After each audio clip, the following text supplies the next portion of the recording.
Let's do the damn thing. Oh, you know what time it is. It's time to take it to the Birdland. It's about to go down. Hope y'all ready. Yeah, let's go. Come and roll with me to the Birdland. Friends got to giving you the word, man. Any other BS is absurd, man. Sports talk and they give it to you firsthand. They can talk Terps, they can talk O's. Yeah, they both lit. That's how it goes. Baltimore squad, Ravens and Poe. Better tune in. Here gonna show. Birdland, Birdland, Birdland. BS. Birdland, Birdland, Birdland. BS.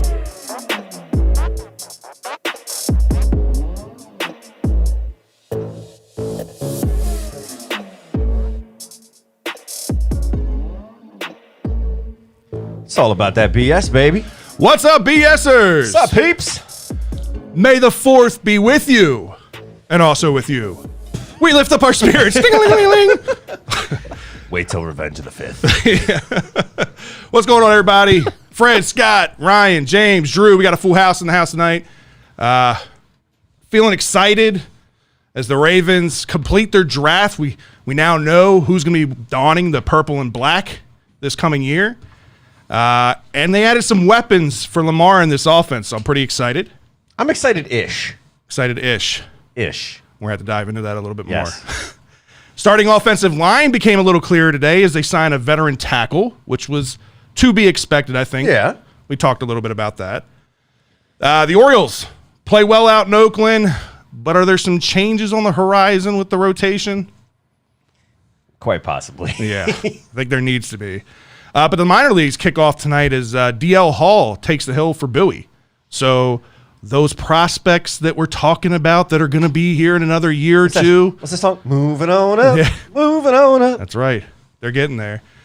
But before we do too much, we do want to remind you, if you've ever been injured at work or in an auto accident and weren't sure who to call, 855-MD-CRASH. The Maryland Personal Injury Attorneys that'll have your back. If you find yourself in an unfortunate situation just like I have, give our team at MD Crash a call right away. We all know the cost of medical bills, lost wages, and pain and suffering. It can all add up quickly and potentially put you in a bad financial place. If you want a team that'll handle your case, big or small, and just give you some peace of mind, save this number now. 855-MD-CRASH. It's 855-632-7274. Be sure to follow them on Facebook for some fun giveaways, including tickets to some Oriole games. All right, Scott, it's time for some flock talk. But before we do that, first, I want to thank everybody who came by Thursday for our draft special. 4.5 hours-ish of straight NFL draft coverage. The 5 of us here. First time these guys have been on camera for the entire show. For those that have been watching, and you kind of get it, we had over 3,500 people on Facebook alone. 5,000 views on Facebook, over 1,000 on YouTube and Twitter. It was great. The turnout was great. So thank you for allowing us to be a part of your draft day special. We're already getting questions of when the hell be part of. So for those that were a part of the draft, we did a raffle. So basically, people had been asking us, how could they donate to the show? They appreciate the work that we put in. So we put together a donation bid, and for every donation, you got a certain amount of pool in this raffle. Yeah, certain amount of raffle tickets, per se. Every single dollar that you donated wound up being one entry. And then if you donated $5 at a time, we gave you 8 entries. Yep, for every $5. For every $5, exactly. And you guys were more than gracious. It was supposed to just be a hat giveaway, but because you guys are so gracious, we did a hat and a t-shirt. So Ryan put this laundry list of names together. Now, I'm not kidding. It is a laundry list. So Ryan, let's walk us through. I know. There's your laundry list right there, Fred. That's not even half of it. Yeah, that's just a third of it. Did you get the number generator going as far as we have a number generator that we're going to go here. This is the list of everyone's numbers. The show we're on the up and up, scrolling through quickly. And then we're going to do a number generator. First comment. Can I just point out that Alex is every number? Alex is almost half. Dude. It was that last large donation that he made. Alex came in big with the donations, man. We appreciate everything. Everybody. We appreciate the views, yet alone the donations. David, too. David had a big dump there. I need a comment in the chat room. Any number below 5. Give me a number below 5 in the chat room. Any number below 5, the first one to pop up in the chat room. Let's go. Let's see. What's that number going to be? Somebody's going to say 1. Let's see. Joe Carlos, I know a bunch of people have been chiming in at this point. 3, I think, is the first number that I just saw pop so up. what we're going to do is we're going to do the third number. So pop over your number generator. Where we got it's up at the top. The top bar. Here, I got it. Killing me. I got it. Let go. I got it. You're looking at OBS. You're not looking at the window. Said 100, we've done all it right. 100 times. So it's going to be the third time you hit generate. That number will be the winner. Yeah. So we've got generate the first number here. 1 through 308. Here we go. Generate the first number. 229 would have been. Oh, don't pull their hearts out, Jesus. Second number. Would have been our boy Alex. Alex. Here's the winner. Dun, dun, dun. 93. That's our winner. Who is 93? 93 is Miss Stephanie Summers. Stephanie! Hey, there's the proof right there. Proof of the pudding. Is it Buffalo Stephanie? Does that work? Buffalo Stephanie. So it's funny enough that Stephanie is actually our big winner. So thank you again for everybody that participated in this thing. Thanks for everybody that stopped by for the draft. But Stephanie had actually brought up the question. She was like, well, I know it's my God. Chuck's the one that said 3, or was there somebody before him? Somebody before him. It was on YouTube. Yeah, it was on YouTube. But she had actually brought up, what we were giving away was your choice of the NFL draft team hat and team shirt. But she had actually said, oh, I thought it was for Birdland BS gear. So Stephanie, you have your choice. If you want Birdland BS gear, a hat, a shirt, or if you want your Buffalo Bills draft day hat and shirt, either one is yours. Thank you again, both of you, for all of your donations. And we're going to reach out to you via email to get that. So stay tuned. For sure. Well, we got to talk about the draft because there's a lot to digest with this draft. Yes. I know we had been talking a lot about offensive line, and we hoped that maybe in that first round, especially once the trade for Orlando Brown became finalized, that they would potentially lock up an offensive lineman. Tevin Jenkins was sitting out there for the picking for us come the first pick at number 27. But instead, the Ravens go playmaking wide receiver, which Eric DaCosta, the shiesty man he is himself, the one that denied that, we needed any help to, upgrade the wide receiver core.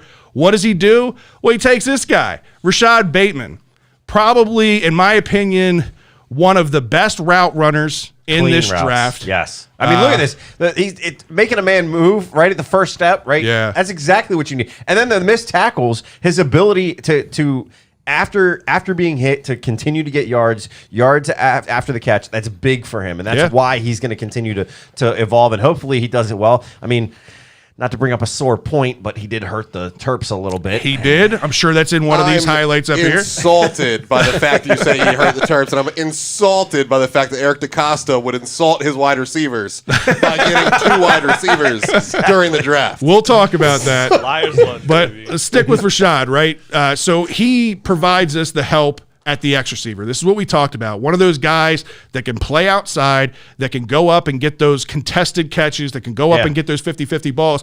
Now you look at his stature, right? And the first thing that we talked about was everything on his profile said he was 6'2". We thought we were getting this bigger body guy, but then come pro day, it measured just over 6 foot. So he's just under 6'1". He's 6 foot, 195 pounds. None of that wows you, right? I know a lot of these guys in here, I know we all talked about, we want that 6'3", we want that 6'4", we want that athletic size. But mind you, some of the best wide receivers, one that came from Maryland, is identical in size. And it works. No, not DJ Moore. Stephon Diggs. And it works out pretty damn good for that guy. So I'm excited about this. This was a much-needed upgrade at the position. Typically, we've seen the Ravens go one of two directions. They're either drafting that wide receiver in the first round, and it's a gamble, like we had the Brashad Perryman one, screw us. Well, Brashad, you knew it was hands problems the whole time. You knew when you drafted him, he had problems with his hands. Right. There's not a lot to balk at other than size with Rashad Bateman. Right. He's got the clean routes. He's got good hands. He can go up and get contested balls. He can play inside or outside. He doesn't have to necessarily be outside, and I think in this offense, it's one of the things that's not talked about enough is how much Greg Roman moves his wide receivers around, both inside and outside. So he's wants those guys that have that versatility. Hollywood took snaps at both sides, kind of split inside and outside. Yeah. Devin Duvernay played a little bit inside and outside when he played. So he likes those guys that give you that versatility. So my question to you, right? This guy, he comes in, he's easily probably the most versatile of the bunch.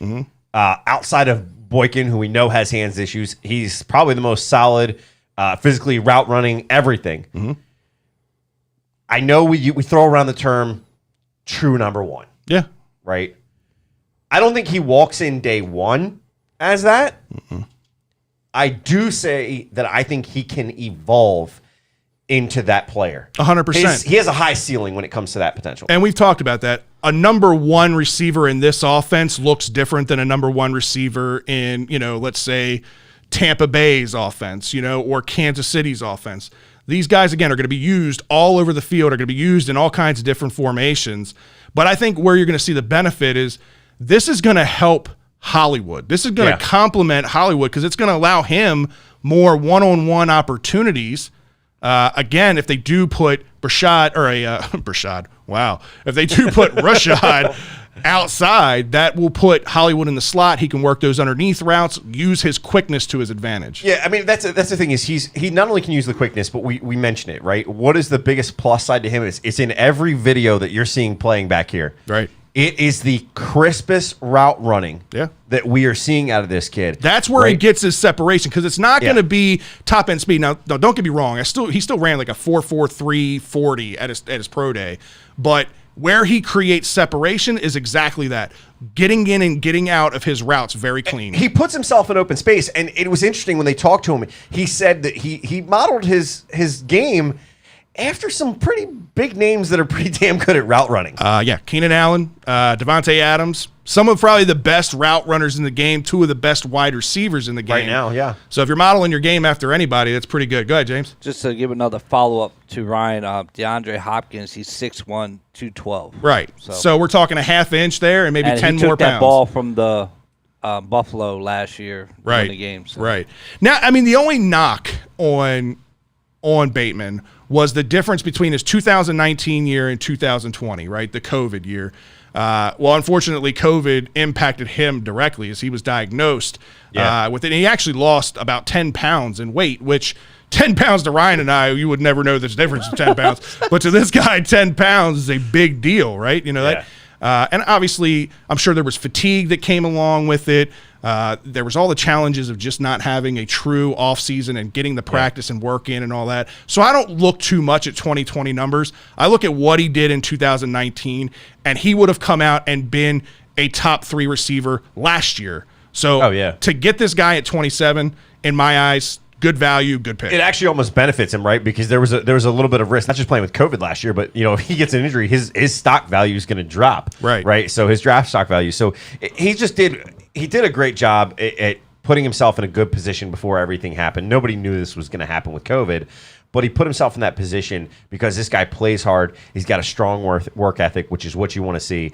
So it's exciting. I was a little surprised, but I wasn't because I felt like at that moment, with who was drafting behind us, our needs, he was the best player on the board at the time. I agree. Now, let's go a few picks behind that. Yeah, so that was the discussion of the night, right? First round, we were all in shock. Ravens have 2 picks. They're definitely trading one. They're definitely trading one back to get more picks. That's a given. But they didn't. They stayed pat, and they end up picking at 27 and 31. The pick, go back and watch the video. The pick was in, and this room was standing.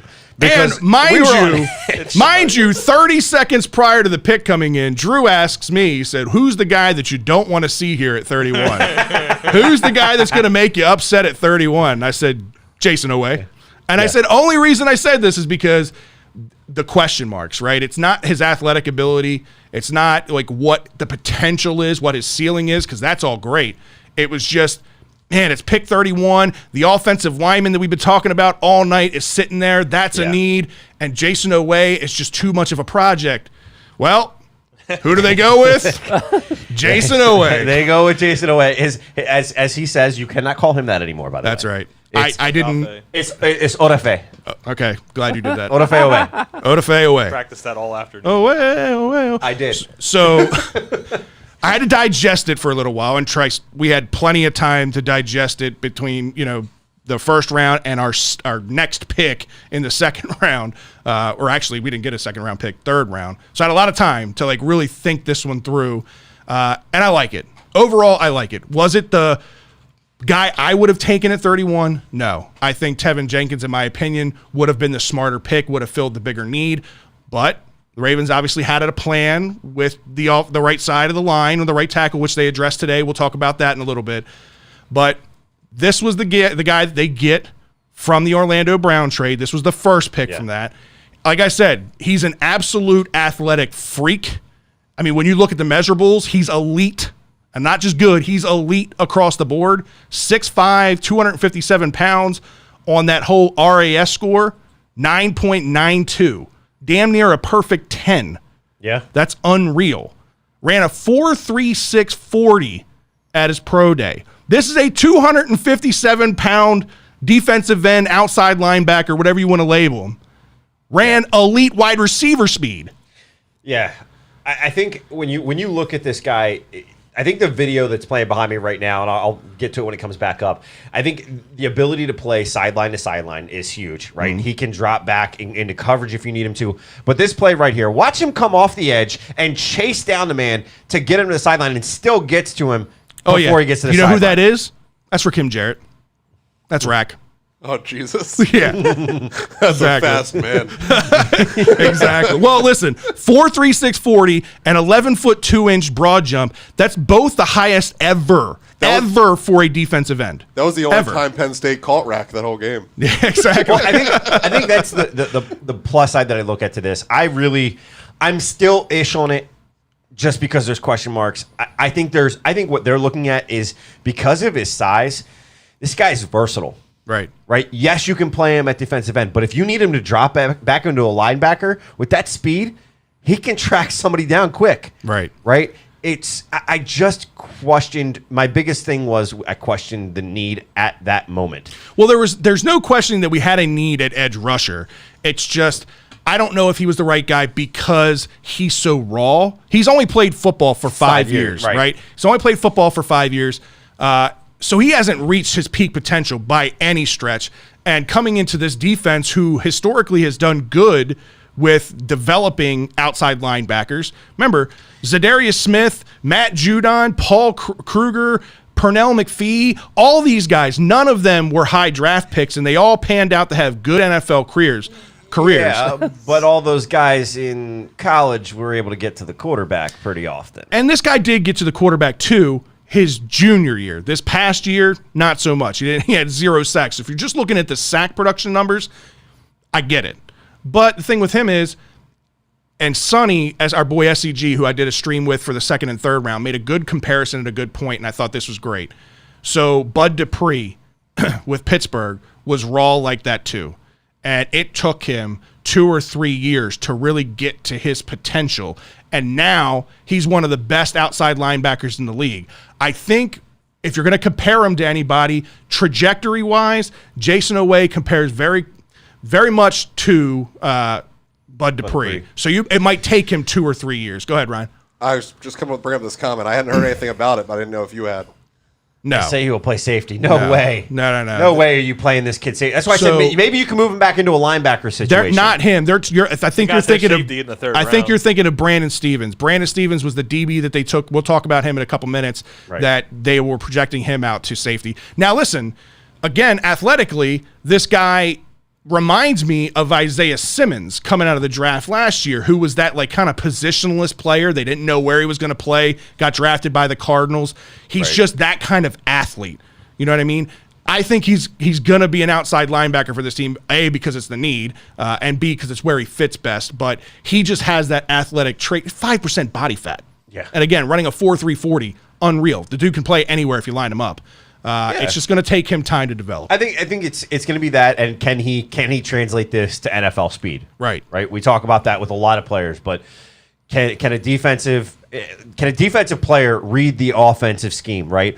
Does he become? You got to recognize, did he maybe not get to the quarterback as often last year because he was giving away or tipping his hat somehow? Right. First step moves, knuckles in the ground, that type of stuff. The white knuckles, all that stuff that we've heard. Right. Yep. Those cliches. But if he's got tells, it's going to be real evident day one, game one, Right. for him. And I think the Pernell McPhee re-signing is even more crucial in his development because he's going to learn a lot. Those nuances, like you're talking about, leaning too far forward, the white knuckle thing, things like that maybe coaches can teach, but you'll learn most of that from lining up next to somebody.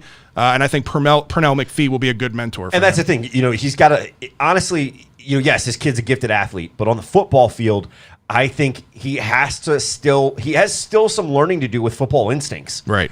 You've only had 5 years to develop them. You can be gifted at something, but over time, if you don't have the instincts, that's where you're going to get read, and you're gonna fail. Right. So if this kid's willing to put in the work and work with Pernell, I am all for it.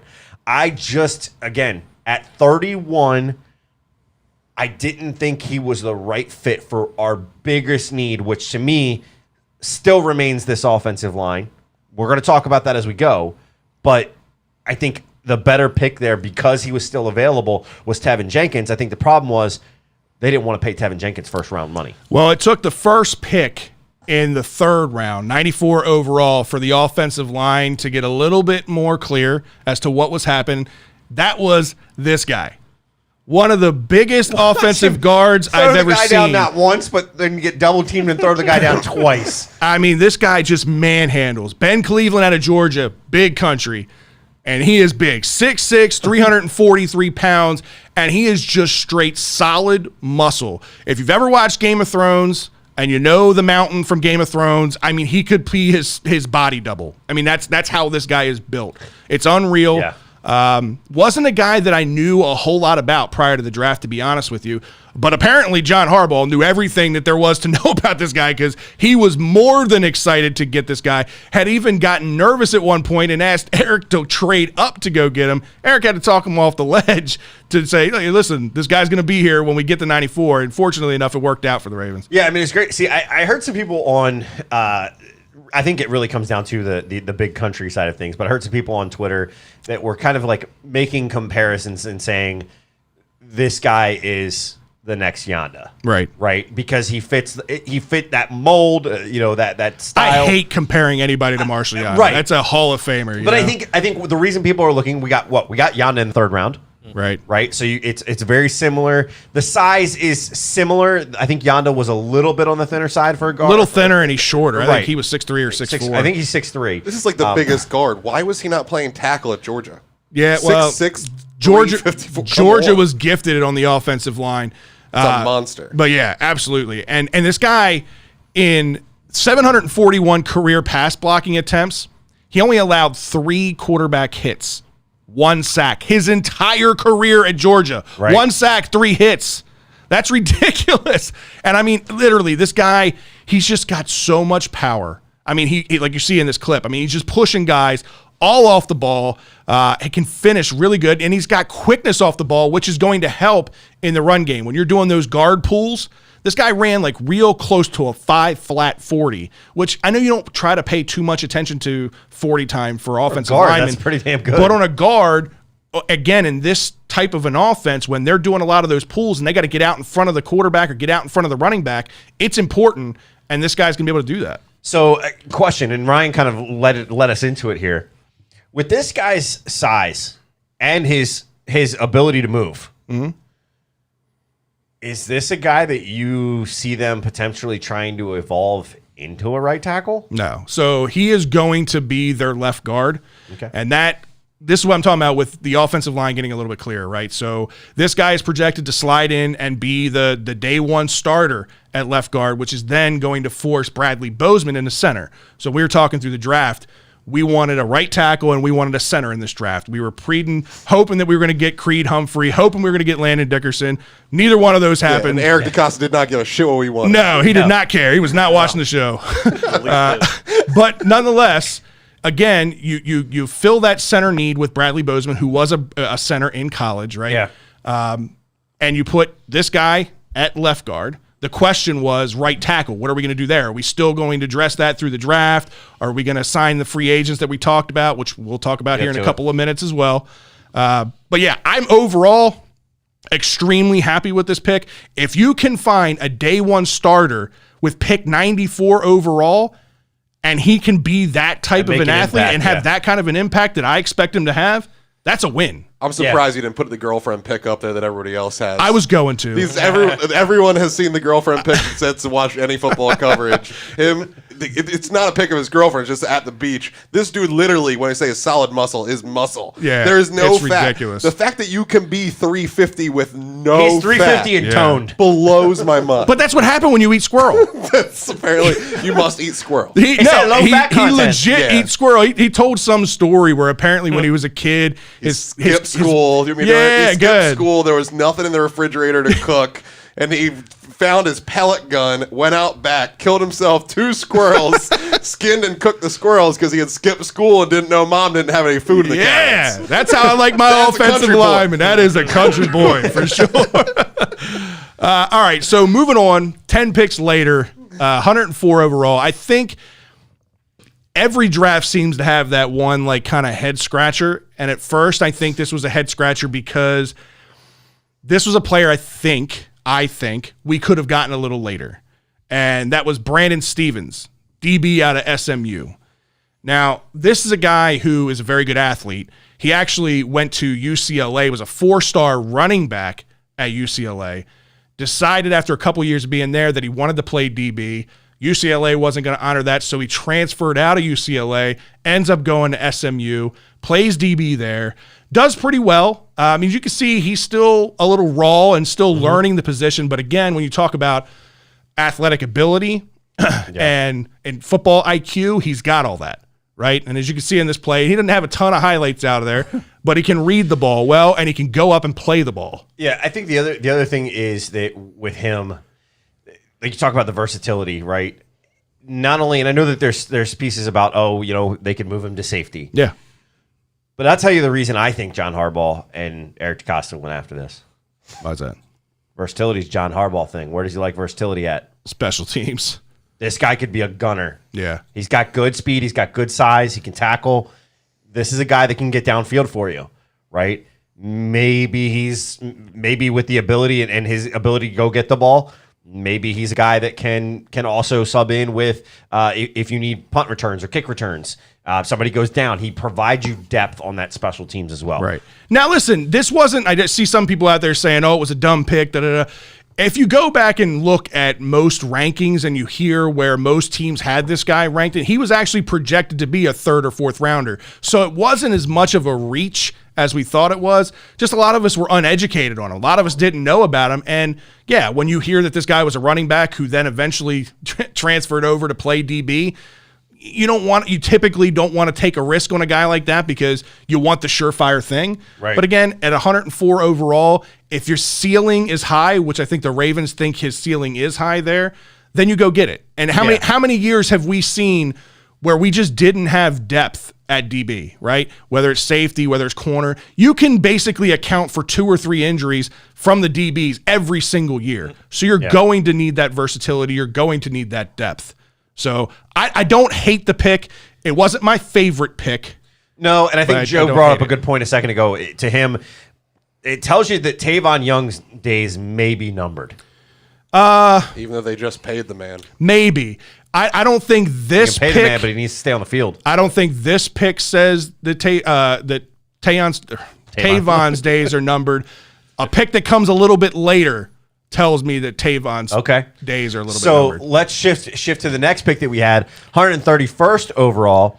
This was one that at first I was like, wait, what? Yeah, buddy. What? We're going with another wide receiver here when we didn't need it? I'm insulted. And I loved it. And then you start watching this guy's highlight films and you start hearing the comparisons. Yeah. And the biggest comparison, Steve Smith. And I tell you what, this video that's playing behind us, watch this move, right? After he catches it, gets a tackle, bounces off, and then what's even better is he gets the speed downfield, a man catches him, and just straight shoves him to the ground. That looked a lot. Sheds a tackle right before the line. That looked a lot like Steve Smith's first touchdown with the Ravens, where he just threw the Bengals defender on the ground, like, nigga, get off me. He's not far off, right? This guy's 5'11", 194. Right.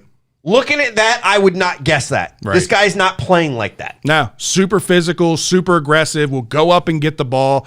This was a guy that I had my eye on that if the Ravens didn't take a first-round wide receiver and they were going to get somebody a little bit later, this was a guy that I was really hopeful that they would get. So the fact that we got Bateman and Wallace, one was a little surprising. I did not expect them to take 2 wide receivers. But if you're going to take 2 wide receivers, I'm extremely happy with the 2 they took. I'm satisfied with what you've got. You got 2 guys that are gonna that have, and the value that you're getting out of Wallace, I think he's gonna make an impact faster than people think. Ryan over there shaking his head, rolling his eyes. Why? Because another tiny receiver. We got 30 of them, and it's a Big 12 defense he's doing this against. I could have You're Emma playing saying him for tiny this tomorrow. receivers, but when you compare them to 5'8". Stephon Diggs, who you love, when you compare them to some of the elite wide receivers that are in the league right now, they're not any different in size. But here's the Every year we draft this guy. No, we haven't- don't. When's the last time that we've had this kind of physical athlete, this kind of guy that can go up and win the ball? We've got a 6'4" wide receiver that's afraid to go up and get the ball. I think that's I what will Ryan- take. I mean, this play, we have 40 receivers. Maybe he can go up and high point the ball against somebody, but we got 30 guys that can run a 4.0 40 on the outside. Listen against to nobody. any of the scouts who I trust their opinion way over anybody in this room. Listen to anybody who talks about this guy, and everything is positive. His win percentage as far as going up and getting the ball is like nobody else's.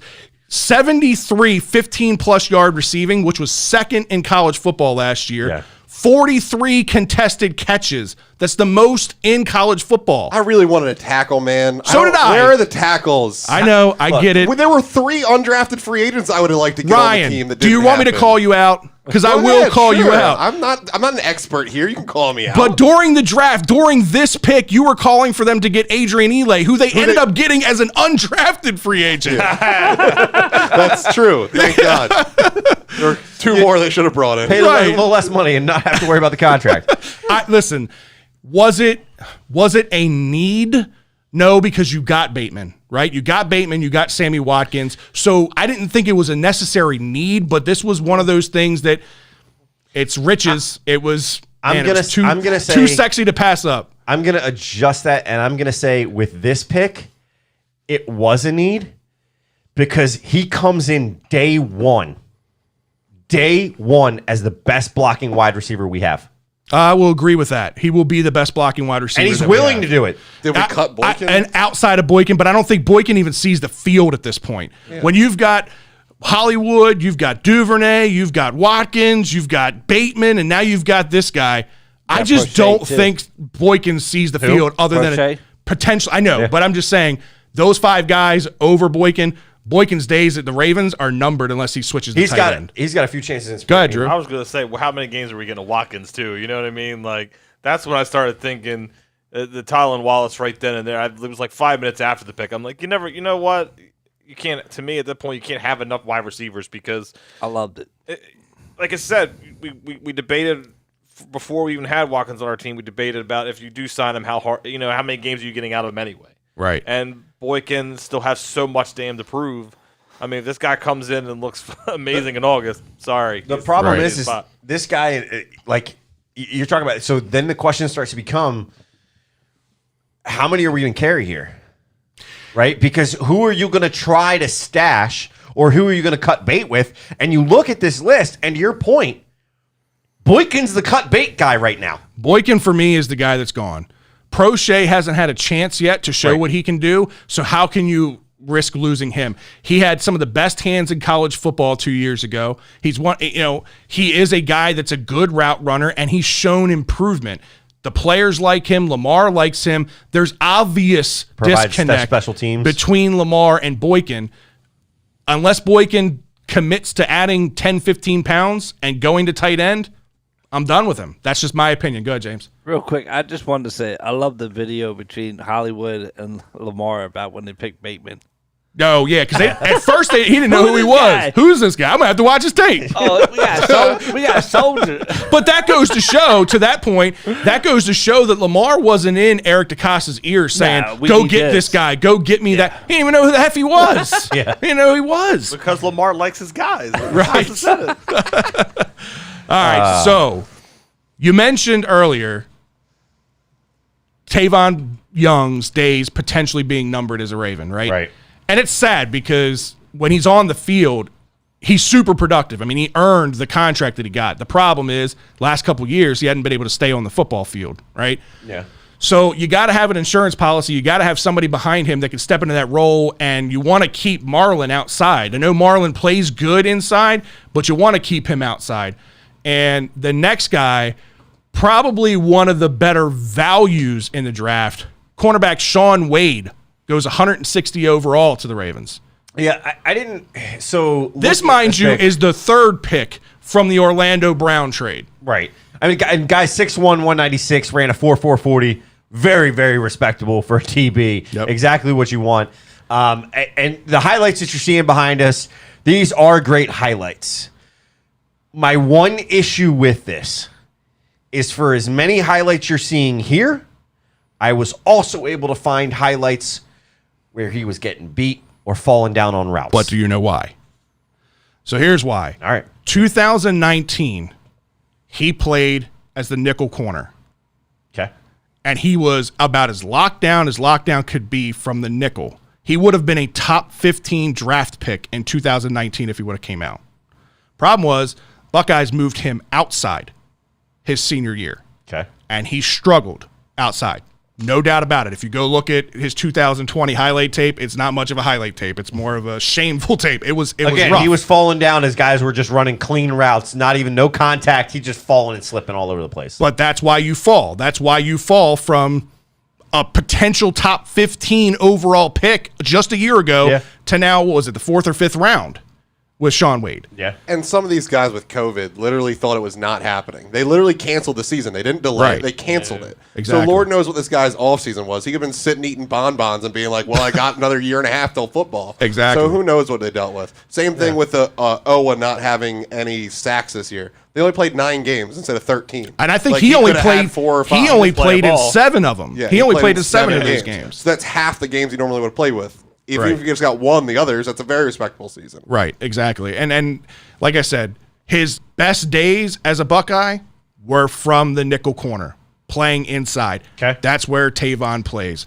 So this guy, in my opinion, will potentially be the long-term replacement for Tavon. I don't like all the highlights against Maryland players I'm seeing here. I did not intentionally do that. You know I didn't intentionally do that, but Lord knows we went very heavy in Big Ten players. Yeah, so we're always there. getting We're picked always on going to last be year. there in those highlights. But this guy, again, former 5-star recruit, dealt with injuries. He had surgery. He had, his a couple family members passed. He had the position change. So there was a lot of things stacked up against him. But again, to get this kind of production, a player that comes from the top program in the Big Ten, top program in the country, I think it's a lot of value there. So what do you see on the upside on him? When you look at him, what are the pluses, what are the minuses? Obviously, we talked about the issues. What do you see as plus on him? I think he, again, brings some versatility. You could see him play as a hybrid corner or potentially play a little bit at safety. He is a big hitter. I don't know. I can't remember what highlight reel we actually ended up going with here. This was like the one's like 2 minutes long. He's a hard hitter. And let me just say, there's a highlight at somewhere in here where he laid the wood on Trevor Lawrence, the #1 overall draft pick, didn't want to get up after he hit. I mean, this guy is a sure tackler, a very strong hitter. There's a lot of pros. But again, he's got to show that 2020 was an anomaly. That 2020 was exactly what Ryan said. He just wasn't prepared for it. It was the position change. He had all the things going on with his family, and that's behind him because, again, to get this kind of a potential value, high ceiling type player this late was great. Okay. So moving along, this one kind of surprised me a little bit to go and get, another defensive player, but it's what we do. And it was at a position of need. It's at a position of need. They go after the 171st overall pick, defensive end Dalen Hayes out of Notre Dame. This guy, the highlight reel that you can find on him, it's not all over the place, but this one's a pretty good hit. That he lays the guy out on a clear screen. He reads it really well, gets to his man, and sees it right away, and just a nice levels the guy. Right. So the ability to read, I think, is good. He's got good burst, off the line. Right. But I think there's some there's some needs there there's some things that he needs to work on. Yeah, I mean he's got decent burst off the line. He wins a lot of his one-on-one matchups pretty often. Very physical. Kind of a cool story. He actually was a big Ravens fan growing up. So when you got the call, they've been releasing one of the calls every single day, and the emotions behind it. If you don't tear up a little bit when you watch these videos, some of these guys, you're not human, man. It's crazy. Just these guys' lives change in the blink of an eye, in the matter of a phone ringing. Some of these guys, I mean, you have to think about this, right? Some of these guys, they don't know what they would do if they didn't get on an NFL roster. Right. Like, yes, they have some of these guys have degrees and everything, but some of these guys literally don't know what they would do with their life without football. Right. I don't know Ask this guy's. Marcus Vick. I don't know this guy's story as all that goes, but still, to grow up as a Ravens fan and end up getting drafted by the team that you love, really, really cool story. Again, he does a good job setting the edge against the run, which that's been a problem of ours for the last couple of years, so that's good. Not a very strong pass rusher, and we all want that production, right? We all want the sacks production and all that. I think that will come in time. Had a really good Senior Bowl. He stood out at the Senior Bowl. That's where kind of his stock rised, and you're going against the cream of the crop there as far as talent goes. So I like this pick. It was, again, it's not going to be an immediate impact. You're not going to see this guy on the field for a whole lot of snaps. But when you've got a guy like Pernell McPhee, who you have to limit his snap count. Yeah. Right. You lose Judon, you lose Ngakwe, you get Bowser back, and then you draft Owe, who is also a bit of a project. Listen, it was a necessary signing. It was a necessary draft pick. Might not be the sexy pick, but again, it was necessary. Okay. Now, talk about head scratchers, right? The next pick was a bit of a head scratcher for me, especially when I just on the surface, before I really dove into knowing what their idea behind it was or why they drafted this guy. But it was fullback. That's right, fullback Ben Mason out of Michigan. So there's no doubt when you watch just the couple of highlights that they played online with this guy that he's a physical player. He looks a lot like another number 42 on our roster in the way. Stone Forsythe was still available. Stone Forsythe was still available. But Ryan's never let that go. No. But I thought to myself, I'm like, what are we doing here? No team carries two fullbacks. Most teams don't even carry one fullback, yet alone two. Right. And we're not getting rid of Pat Ricard, not at least yet. Now, if the Ravens have shown us anything in their past about how they value fullbacks, they value the position, but once a player gets to a point of getting a bigger contract at that position, they tend to let them go, a la Kyle Juszczyk, who went and signed the big deal out in San Francisco. Pat Ricard, now a couple-time Pro Bowler. He's going to be coming up on a big payday at some point. Maybe he moves on, and maybe this guy is the replacement. This is kind of where my brain was going at on draft day, trying to justify why do you draft a guy like this? This is a guy that I would think you pick up undrafted and bring him in for competition, and if he just so happens to do good, then you stash him on your practice squad. Right. But after listening to Eric DeCosta and listening to some of the experts out there, hey, we got a donation from Miles Matherson. Miles, Appreciate it, buddy. the donation, man. Thank you. But after listening to the conversations, the plan is to use him as a tight end, which then made sense, right? Because I started looking at this guy. He is a bigger guy for a fullback. He's 6'2". Most fullbacks aren't 6'2". So he's 6'2", 246 pounds. Scored an 8.97 on that RAS system.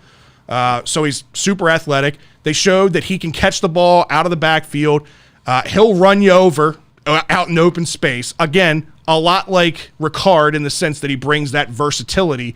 So I think if their plan is to use him as a tight end 3, I think that makes a lot of sense. Yeah, and this guy's, I mean, with his athletic ability, this play right here, jumping straight over the guy, right? That's the type of athleticism. But Hey, that's a Maryland player again. Yeah. Keep it up. Sorry. Not intentional, Ryan. Big 10, buddy. Somebody's Sorry. not going to be here next What week. happens? I quit. But I mean, he fits right in with the tight end room here. Yeah. Right? That's the, true. The ability to leap over some of these guys, he fits right in. I think he's a guy, like you said, he's going to be something that you're working on, but he's not going to be a fullback. It still was a little bit of head scratcher. Yeah. But look, if you can make this guy a tight end, maybe there's something to kind of look at here. To Garnett's point out there, too, we also found out later that I guess the Harbaughs, meaning his parents, were very big fans of Mason at Michigan. So this may have been a homer pick within the Harbaugh family. Called a homer pick. Sonny called this the night before on your chat. He said, we always pick a Michigan player to pay off his brother. I don't know what we're paying him off for, It's a but damn, there it is. It's a damn nepotism pick. That's what it is. Listen, I'm not going to hate it until I see what he does on the football field. Again, he is versatile. And listen, I know everybody out there is saying, oh, Pat Ricard, he's versatile too. And he is, but the Ravens have pretty much pigeonholed him now and committed him to being a full-time fullback at this point. He's not playing defensive line. He is a Pro Bowl fullback, and he's more valuable to this offense. Right. Now, does this guy come in and show that, hey, you know what? There wouldn't be much of a drop-off with me playing fullback. Maybe you can fill a hole in the defensive line, moving Ricard back to the defensive line. Could that be a possibility?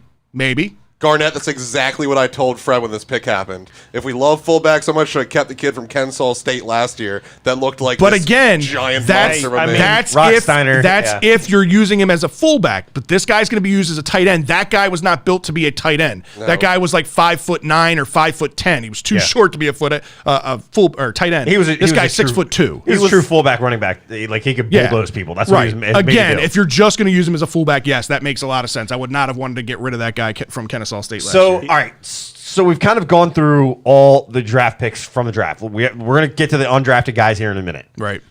But I want to kind of go around the room real quick and just see where everybody stands. Yeah. So the first thing I want to see, who was your biggest surprise of any of these picks?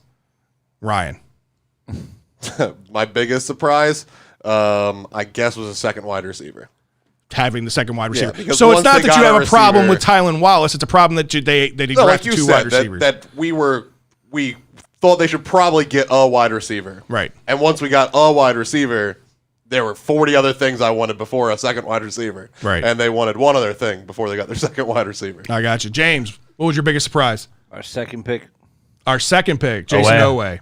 Yeah. Surprised because you don't like the player, or surprised because you thought there was better needs? I'm a Penn State guy. I thought we had better needs. We could have got an offensive lineman there, and he's just raw talent. I just feel like raw talent you just don't spend on your first round pick. Right. Before we put it to Drew, I'm just going to put it out there. Put it in the chat room. Who did you guys think was the biggest surprise of this? Go, Drew. On Friday morning, I would have said Oweh because I wanted Tevin Jenkins, and it was midnight, and that pick pissed me off because I was tired Right. as balls. But then once the third round came around, Stevens. Yeah. Stevens kind of surprise. It's a surprise pick, but I'm not really hating the pick either. Right. Just the surprise of I didn't really know his name, and then it was like, is that really the route you could have gone when we were still thinking tackles or offensive linemen? Right. You're happy to get Cleveland in the end. I like him, but yeah, that would have been my surprise pick. And you stole mine as well. Yeah. Stevens, for me, was the most surprising / head-scratching pick. And it wasn't that, again, to your point, it's not that I don't like the pick. It was just there were other DBs that I thought were better, which we ended up getting Sean Wade later, that I thought Stone Forsythe, one of these bigger offensive tackles that were out there still available, made more sense to me at that pick than Stevens did. That was just my take. What's yours, Scott? I mean, I'm right there with you guys with the Stevens pick. I think the only thing that I would say is I'll be honest and say that I'm it's a happy surprised that we got Bateman at 27, right. because we had worries from the get go that he wasn't going to be there. So, but then we're sitting here, we're all going, okay, is it going to be Bateman? Are they going to reach and get Marshall, or are they going to get Jenkins because he's still on the board? And we're all looking at that as, you can get him at 27 or 31. It's a steal, Right. considering he was projected to go in the top 20. So I was surprised by the fact that we went Bateman, but it was a good surprise. I think when I first initially saw it, we all were like, "Oh, okay. Like, I'm liking this," because we were all thinking we wanted Jenkins in that spot, but it wound up being Bateman. So I'm happy with it. I'm happy that we took it, and I think it was a good surprise, not necessarily a bad surprise. All right, so let me ask you this, guys. So I'm not gonna ask you like what your overall draft grade was. We already got a C+ that rolled in from Garnett West. C+. All right, well then let's do it. All right, Ryan, overall, give me a grade. Where do you put Eric DeCosta with this one? I guess now that Villanueva's signed, and I can see that a little bit, and with the UDFA of the Oklahoma tackle, I would bump me up to like a B+, A-. I was not happy It's higher before. than I thought you would go. Well, it would have been much lower without. First of all, I didn't even know that we had signed Eli, the UDFA. I had not seen that, so you gave me news right here. So I got happier in the last 30 minutes. I'm going to call right now. He makes this team. He's one of our UDFAs that make the squad. We're going to talk about him in a few minutes. So yeah, B+, A- with those two things. Now that it's a little clearer. All right, James, what'd you give him as a grade? I gave it a solid B. Solid B? Yeah, which is good. Right. A, you have to wow me. Like, it has to be like perfect for me. Right. But B is good in my books, and I love everything that we did, especially the Wallace. I can't wait to rock his jersey. Right. Drew, what do you got? Yeah, I got a B+, but kind of the same thing you said. Like, nothing wowed me. If there would have been something different, and like I said, as much as I've come around on Away, if there would have been something different at that spot that wowed me, right? And then seeing everything else, and maybe it gets their A-. But I give it another reason for the B+ is you still hit a lot of needs, right? Without really looking like there was major reaches. I mean, you can call Stevens a reach, but whatever. That's late third round. Right. So you still hit a lot of needs, and then even with like Stevens and Wade, you took a lot of. Well, you never know; those guys could become needs, right, with injuries. You know what I mean? That's true. So I'm going to give this 2 grades. My first grade is immediate reaction grade. I give it a B. Okay. Potential, I give it an A-, because we don't know what Jason Oweh is going to be yet, right? We don't know what a guy like Brandon Stevens is going to bring, right? There's things there we don't know what Tylan Wallace is going to be in this offense. I know what I think he could be. So the story is still to be told, right? So I think the potential there is an A-. But I think right now, my instant reaction to it, without seeing him on the field yet, B. So I'm surprised, but I'm going to be the lowest of all of us. Well, my grade was unfair because I included Villanueva, which is not at all part of the draft. Right. Yeah. UDFAs kind of are, but Villanueva's not at all. So for me, But he had a plan, which is why they did drafted have a that plan. way. I look at this, and I agree with you. Is there a potential for a higher grade here later? Yes. I give it a B-, Okay. with the potential for a B+, because I still think that there are some larger holes on the defensive line. Yeah, right? I agree with that. And on the offensive line, right? In the trenches, I don't think we did well in this draft in the trenches, if I'm being honest. We didn't find anybody later in the rounds, and yet have not signed any undrafted. Well, Ben Cleveland counts for like 2 because he's just so goddamn big. I'll give you 1.5. And Eli is going to make this squad. But I think on the defensive side, you didn't find.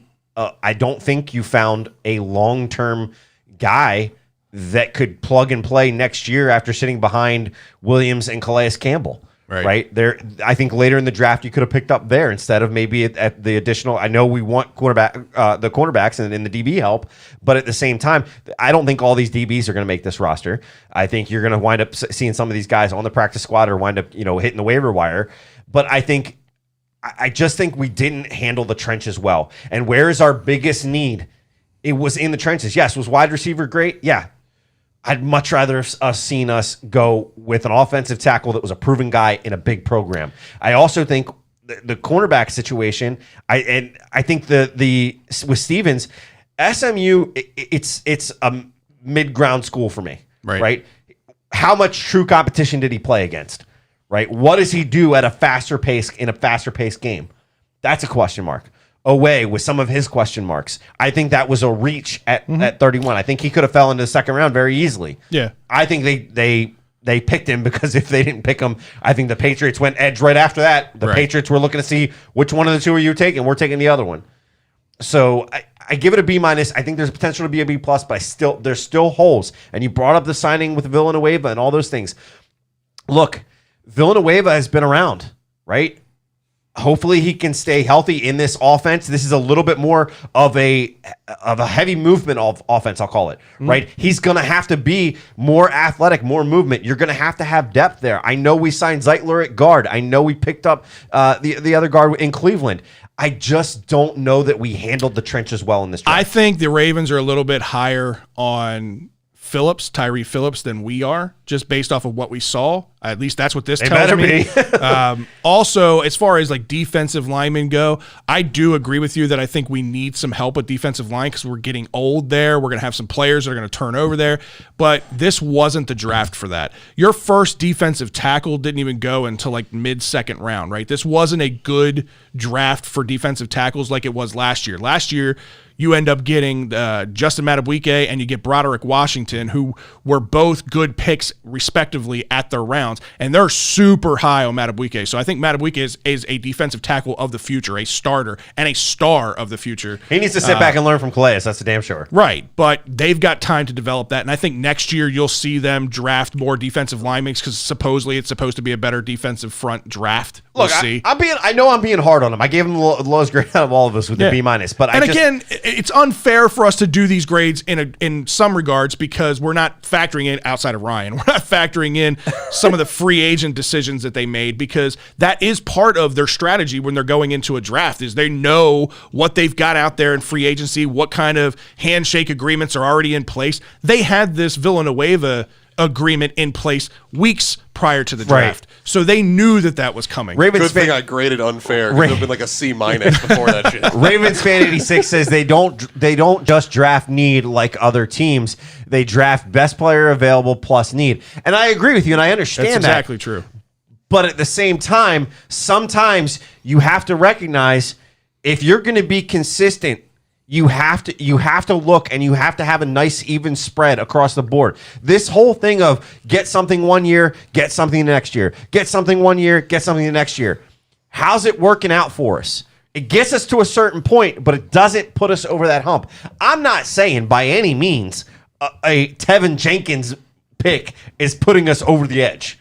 What I am saying is it shows an investment in your quarterback. Right. That you're going to protect both sides of him. All right, so let me ask you this.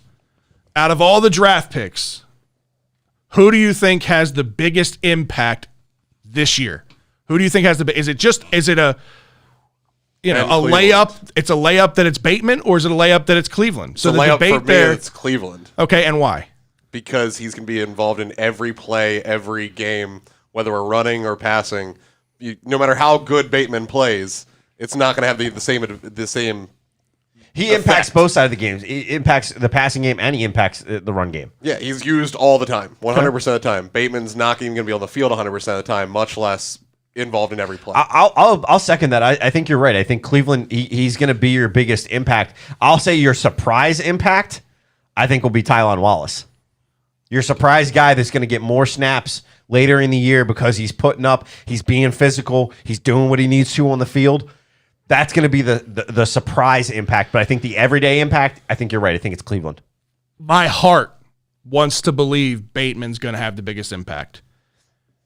My brain says Cleveland's going to have the biggest impact. And I only say that because of this style of offense. I know Bateman is kind of that missing piece that we've been wanting, that true X receiver, and that's great.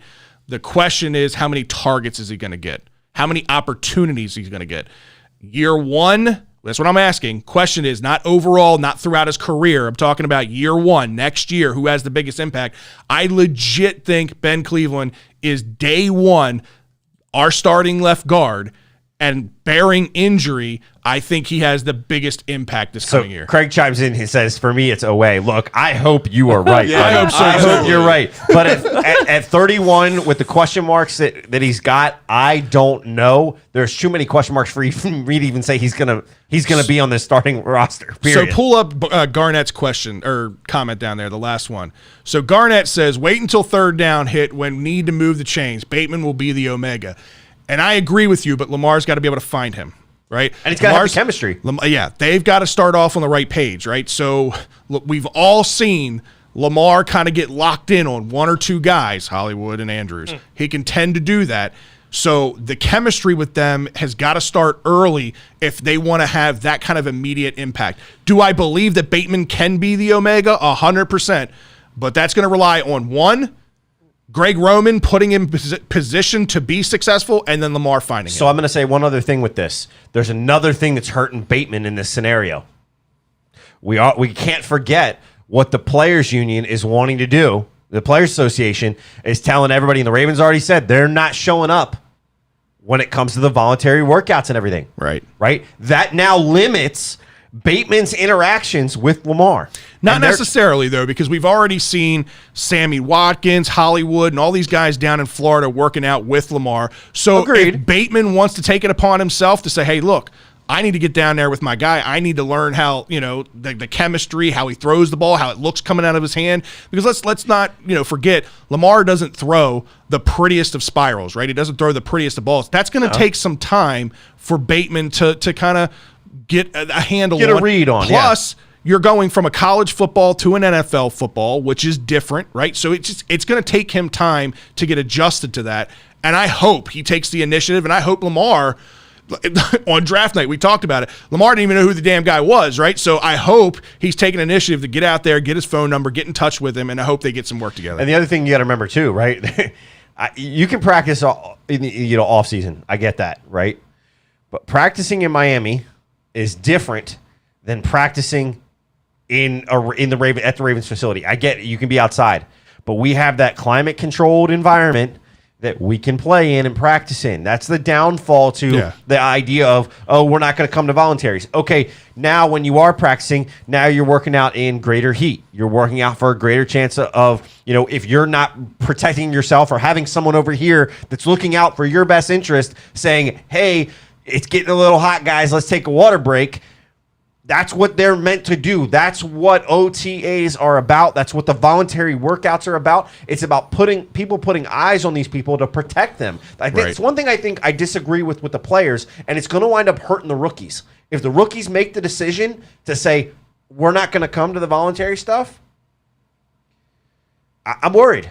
Across the board, not just with the Ravens, but I'm just worried. I have a good feeling about this class. Just listening to some of these guys talk and getting a vibe on their character, I don't think we'll see that. I think we'll see these guys putting in the work, and I think John Harbaugh will definitely voice his opinion with all that stuff if they want to get on the field. Go ahead, Ryan. Yeah. I got this Garnett quote up here. It says, the style offense looks like it's about to change. My only thing, it's going to change, but it's going to have to change a lot. They were 32nd in pass attempts last year by a huge margin, like 100 pass attempts less than the next team. So are they going to get to 31st in passing? Are they just going to be right there at the bottom, or are they going to be 15th in passing? And in order for Bateman to be the biggest impact, you'd have to be at least middle of the pack in passing attempts, and we're not going to get there. So we might get out of the basement. I think the other thing to think about that you're kind of bringing up here is, I think this move, this offseason, is the gauntlet has been thrown down on Greg Roman. There's no more excuses. Exactly. You went out, you got him a top number one wide receiver in Bateman that can be that way. Label that. If you want to talk about Wallace, you got a physical wide receiver. How can you use this guy that immediately comes on the field and is one of the most physical guys on the field, right? You've basically checked off all the boxes out there. You got possession guys, you've got hands guys, you've got speed guys, you've got 50-50 ball guys. You've got everything in your repertoire as far as wide receivers go. Now you got to put them to use. So let me ask you a question. This just popped into my head. Does not focusing on the offensive line potentially force Roman to adjust the scheme? But they did focus on the offensive line. They did. They addressed not two as heavy. positions. They addressed two positions in one pick. Ben Cleveland solves the center pick by moving Bradley Bozeman over to center. Ben Cleveland comes in and is a formidable guard to start right off the bat. Free agency, they go out there and they get Alejandro Villanueva. They also have Zeitler. Which, if you look at Pro Football Focus's grades from last year, Villanueva was like 2 ticks below Orlando Brown. So it's not that much of a drop off when you're comparing Pro Football Focus if you want to use them. But you're also looking at a guy that's been in the league for 3 years for a guy that's been in the league for what, 8 years? No, 8+ years? he's been in the league for a while. My point is just talking about this coming season, right? This coming season, again, Villanueva is not the tackle of the future. He is the tackle of now. He is a tackle for this year, potentially next year, but based on the way this contract's written, which we'll talk about, I think it's just a 1-year deal. Okay. But I think that next year will be the year we get our starting right tackle. So you want to shift focus here and talk about some of these 2 undrafted guys? Well, they signed their slew of undrafted free agents just like they do every year. And the Ravens historically, every year, they at least have one guy that ends up making the roster, right? So I'm not going to go down the laundry list of names that they signed because I'll be honest with you, I don't know a whole lot about the guys that are on this list. But I know 2, and I know 2 that I thought could have very easily been drafted in this draft. Have the highest potential to make the roster. One of which I think could have gone late in the 4th, maybe even in the 5th round. So the fact that he went undrafted and that we got him was crazy to me. And the first one I'm going to talk about is that guy. And that's our Darius Washington out of TCU. During the draft night, we talked about who would be that pick, that best player available. If he fell to us, we just can't pass him up. And prior to the draft, we said that would be Trayvon Moehrig. That's who I said. That's who I was looking at. The safety, free safety, ball hawking safety out of TCU. Moehrig fell to us twice, and we passed up on him twice. Didn't end up taking him. He ended up going in the 2nd round. Well, this is a guy that also played down there at TCU with him. Didn't see the field as much as he probably could have because Moehrig was there with him, but he has a lot of the intangibles of being that ball hawking type safety. The only thing that I question on this guy, and I think this is why he fell, was his size. He's not a very big guy. He's 5'8" and 180 pounds, and he's slow. 4'6", 40, right? Not very fast, but he's instinctual. He's a hard hitter for being as small as he is. He plays the ball very well. He can jump routes very good. There's a lot to like about this guy. He's just not gonna win against those big body receivers very often. Potential future guy to maybe take over for Chuck Clark? I don't think this guy's going to take over for anybody right away. If he's over time, if he's going to take over for anybody, it might be Deshaun Elliott, and only because Deshaun Elliott's going to play his way out of town as far as contract goes, especially when money starts getting dished out on the offensive side of the ball. But he's got a lot to go. He's an undrafted free agent, right? He's got a lot to prove. But Pro Football Focus, again, take it with a grain of salt if you want, had him rated the 2nd best overall player available after round 4. Right. They had him the 2nd best overall player, and he went undrafted. He projects probably to play in the nickel and dime packages to start. So it'll take, it'll be kind of that role player. See him a lot in special teams, that kind of thing. He looks just like a nickelback to me. That's what I was just sitting here thinking. That's what he'll be. So, listen, again, an undrafted free agent. I like it. It's a position of need. It's a position we don't really have a whole lot of depth at. And like we talked about on draft night, we lack that real rangy, ball hawking, center field type safety. And this guy gives us that. Garnett says Buda Baker 2.0. Good comparison. Buda Baker, I hadn't even thought about that. That's actually a good comparison, especially athletically and size-wise. I mean, it's Buda Baker's a damn good player, so if he ever lives up to even sniff his jockstrap, Buda Baker is also a little faster than 4.640. Yeah, he's not super fast, but ask DK Metcalf how fast Buda Baker is because he tracked his ass down pretty easily. Yeah, but you're talking about a guy who can run a 4.240. That's true. So the other guy was a guy that Ryan wanted the Ravens to draft in like the 3rd round. Adrian Ely. They liked him. They did like him. They did like him, and we end up getting him. Offensive tackle out of Oklahoma, Adrian Ely, 6'6", 325 pounds. So you just look at the measurables, and he's everything that you want as an offensive tackle. This guy actually was the guy that was sitting behind Orlando in Oklahoma before Orlando got drafted, and then he ends up taking over there, was the starter the last 2 years there. He's decent in the run game. Not great. Decent. Struggles against the rush. So you're not convincing me here, Fred. He's a project. It's going to take some work. Again, he's a practice squad guy. Is that what you're saying? For me, I think he's a practice squad guy. The only way he makes the roster is, again, depth. If we have some injury issues, if Phillips or somebody like that were to go down, he's got a chance. He's So a I read developmental the struggle guy. in pass blocking, but I wasn't hearing that he was bad at run blocking. I Yeah. thought he was strong in the run game, and the pass blocking was an issue, which is why my argument was for him was that in Oklahoma, you're passing 80% of the time. So they know what it is. They can pin their ears back and go. Right. So in our offense, it would be a lot easier to improve his pass blocking. But if his run game stuff has struggled, like we've talked about before this year, it was really hard for us to watch college football at all. They canceled the Big Ten season on us, and we just didn't know what was going on. And then it's so everything's being canceled. We were basically Big Ten centric this year. Right. So anybody out of the Big Ten, we have a lot less knowledge than we would have any other year. Right. No, I agree with that. Like I said, listen, I hope the guy makes the roster. I hope that he's, can provide us some depth. I don't expect this guy to ever be a starter, or if he is, it's going to take him years to get there. But I'm just hopeful that he actually makes the roster. Shout out to Joe Brendel for a second. Just drove That's down what we're from laughing about Jersey over to the liquor stop just for some What? screwball. Joe, Hats you off are to the you, man. Joe. Better get like 6 There bottles. it buddy. is.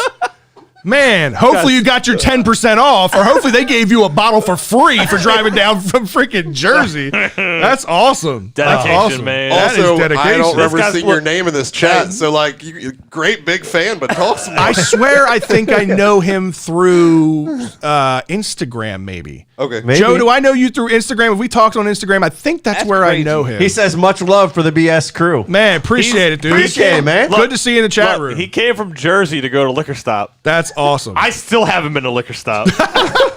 What if he would have drove all the way down there and they didn't have it? We might have to give God. him. We might have to give him your spot on the couch now. Sorry, We have Joe an Polo, open so you spot. lost your spot too. That's hilarious.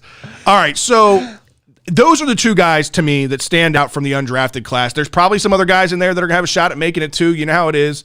You got to shine in the preseason. Now they've gotten the shortened preseason. There's not going to be as many games, so they're not going to have as many opportunities. They've got to prove their value, right, in order to make this team. I'm most excited after this draft about the wide receiver core, though. Yeah. I really, really am. If you look at what Lamar started with as a rookie at his wide receiver core. Michael Crabtree, John Brown, Willie Snead, Chris Moore, Jordan Lasley. Suck. Terrible wide receiver core. Now, Hollywood, Sammy Watkins, Bateman, Wallace, Duvernay, Boykin. Prochet, maybe. I left Boykin off there. I know you did. Pretty sure he's going to tight end. You know who else left Boykin off there? Lamar on every one of his Pretty tweets. much, yeah. Figured I would just follow suit. And I think they're right. I think you forgot to add Andrews in here. Yeah, right. He's the first one on all of them. I mean, and like I said earlier, there's just no excuses at this point. Not just we got another donation coming in. Hey, David, appreciate it, man. Appreciate that, man. But no, again, not only does Greg Roman not have excuses, but Lamar has no excuses, right?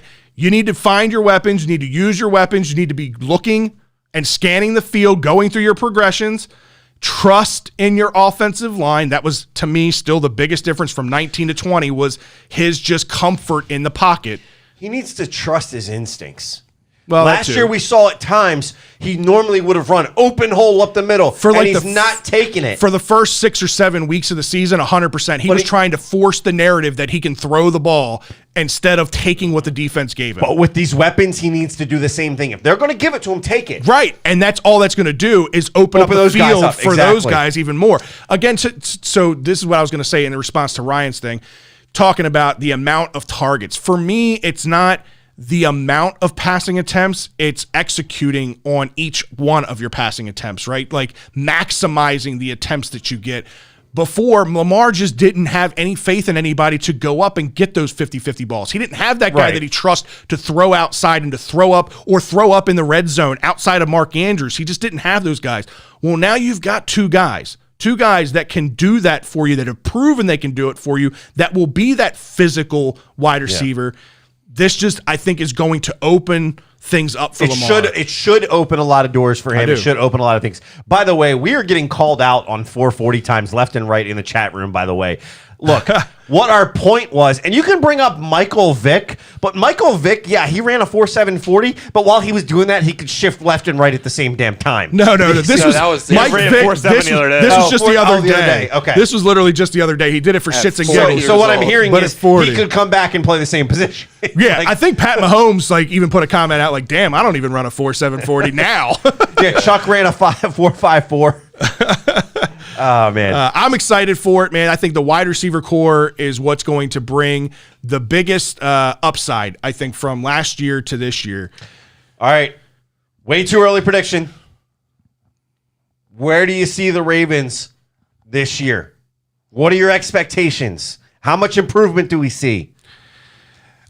Listen, I think, to Ryan's point, they can't get much worse than they got last year from the passing perspective. They were 32nd overall. Worst. There's 32 teams in the NFL, ladies and gentlemen. They You were know how we last. can get worse? There's now 17 games. So if we stay at the same pace, we'll be more than 100 passes behind the other team. We're not going to get worse. I will lay everything I've got on the table right now and say we will not be worse in the passing game than we were last season. It's all that dog money. I just cashed out. I'm playing with Doge for free now. So I am good. Everything that I've gotten Doge is free. But no, my realistic expectation is I don't want to see this team, or I don't think this team needs to necessarily make the jump from 32 to top 15 even. I think if this team could go from 32 to above 25, be in that 20 to 24 range, that's going to bode well for this team, especially come playoff time, right? Because you're not so one-dimensional. You've shown that you've got, the ability to You have enough threats to matter. everything. Exactly. And teams won't be able to hone in and just try to stop and prevent the run game. So for me, again, being that 20 range, I think is a massive improvement for this offense. I'm seeing wild card division from Garnett. I'm seeing Craig Zero saying AFC Championship or Super Bowl. AFC Championship, I think, is where we'll be. And I see us being in there against the Chiefs again.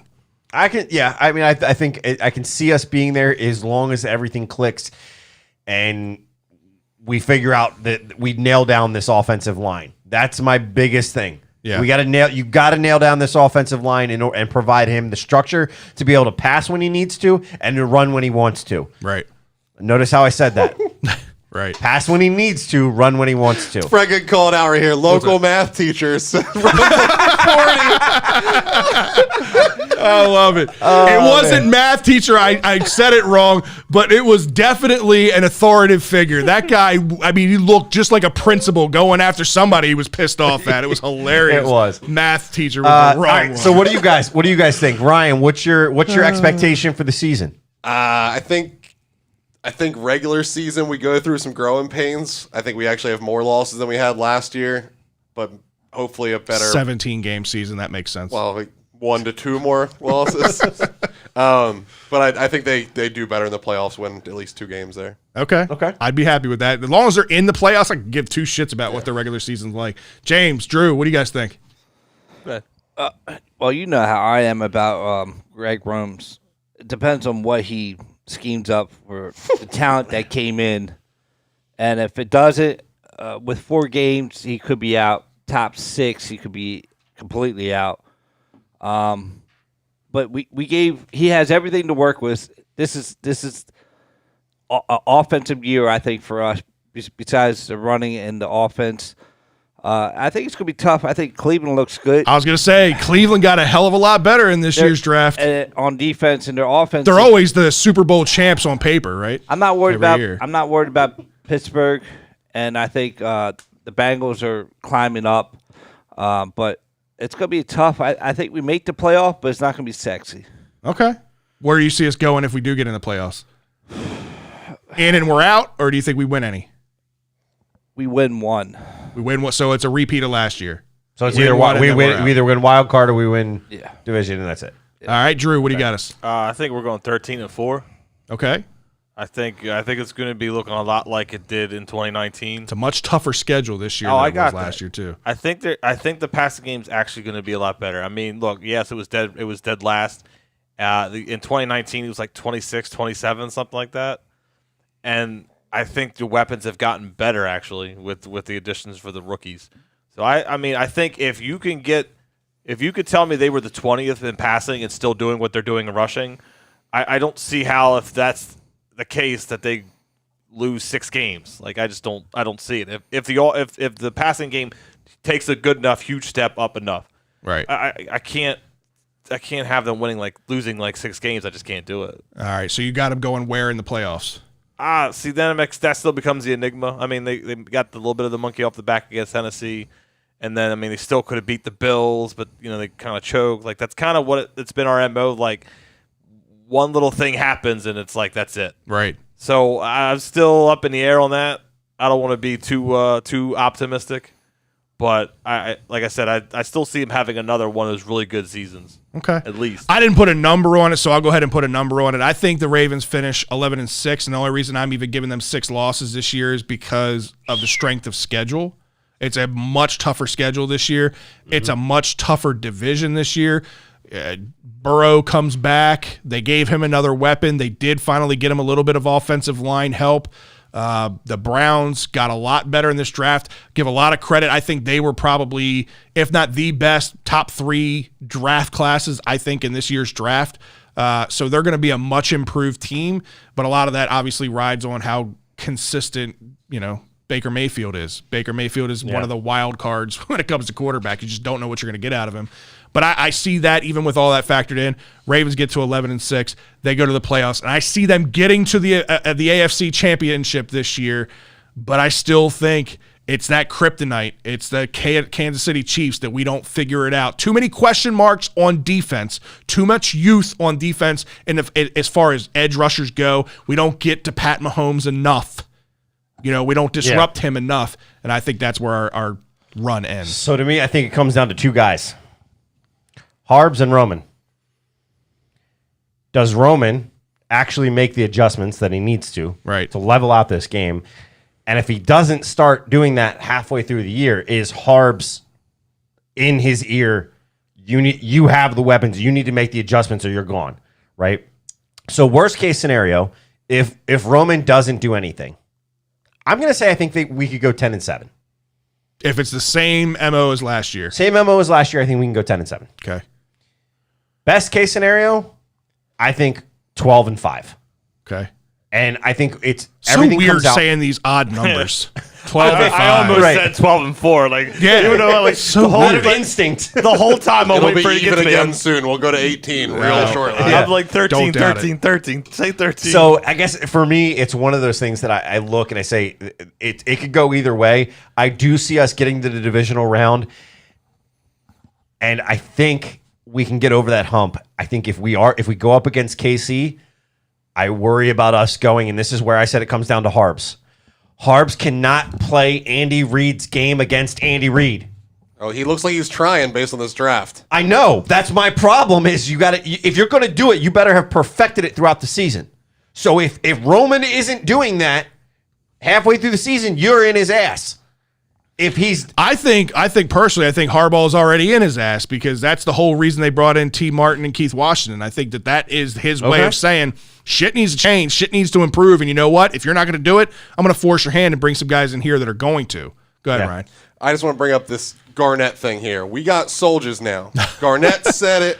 We said it. I feel like this soldiers thing is being misquoted. It wasn't we need soldiers. It was, I got it right here. What's the point of having soldiers if you're never going to use them? So the wide receivers last year thought we had soldiers, and they just weren't being Nobody's going to throw your teammates under the bus. Soldiers now, but if we don't use them, still doesn't matter. It doesn't matter. And that was my point earlier, because he's very high on Bateman, right? And he thinks that Bateman's going to be this year's obviously breakout player.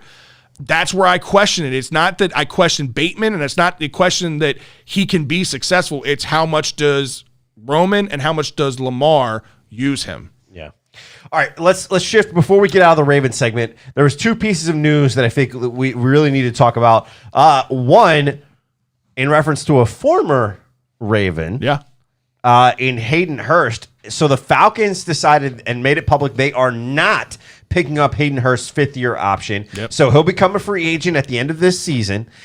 Reminder, this team did draft Kyle Pitts at 4th overall. So the writing was on the wall pretty much that they were going to end up letting him go. I mean, there are teams out there, the Ravens, that use 2 tight end sets to 3 tight end sets. Yeah, exactly. And that was one of our good things. I know a lot of people out there are saying, "Oh, we'll bring Hayden back." Well, Hayden's got to want to come back. He was the one that wanted out of town, so I really don't think Hayden Hurst is coming back here.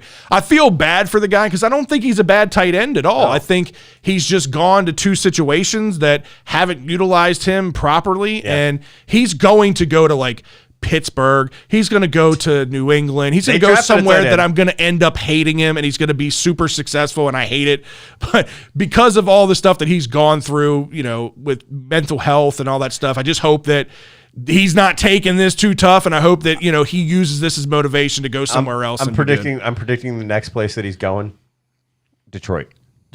Well, he's not going to the Steelers or New England because New England just signed 2. Oh, that's right. They did. That's right. The Steelers got Pat Frymuth in the second round. Yeah, that's true. Well, there could be a lot changing. There could be a lot changing in the future with Pittsburgh. They don't, Ben Roethlisberger is probably done after this year. Yeah. Who knows what their quarterback of the future situation is going to be. Vance McDonald's production was down too. So that's Eric Ebron pretty much there at this point. Eric Ebron and how was his production? Not exactly. That's the point. Got a lot of them dropsies. Exactly. So I think it just comes down to it's sad to see, but it's you wish him the best. Right. Exactly. And then yesterday we had all talked about the deadline that was effective but the date of May 3rd, 4 p.m.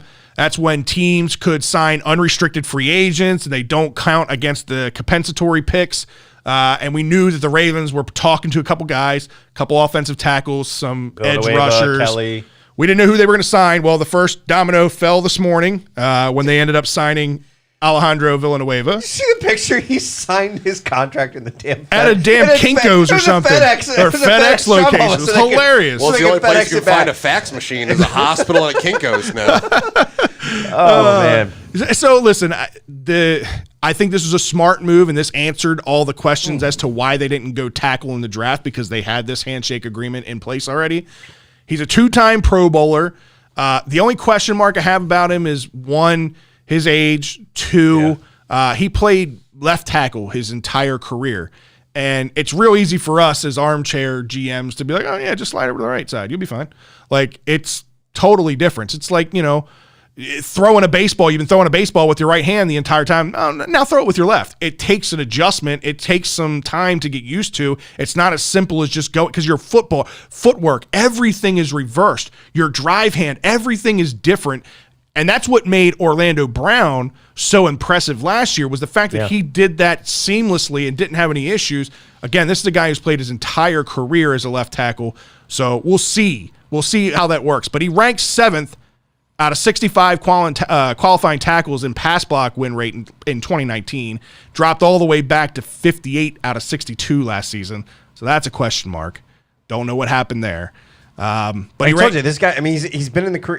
He's been a career guy that he's been around for a little bit, but he's starting to fall off. Yeah, right. Which is what you usually see with some of these trench guys. It takes time on their knee. It takes off their knees, especially an end guy. The tackles need to have good knees. You got to be able to move left and right laterally. You got to be able to push back and let the guy come into you and then throw him to the ground. Right. You have to be versatile with that situation. That's what I worry about with him. Yeah. David says, like I said on draft night, the Squealers are trying to force Ben to retire rather than let him go.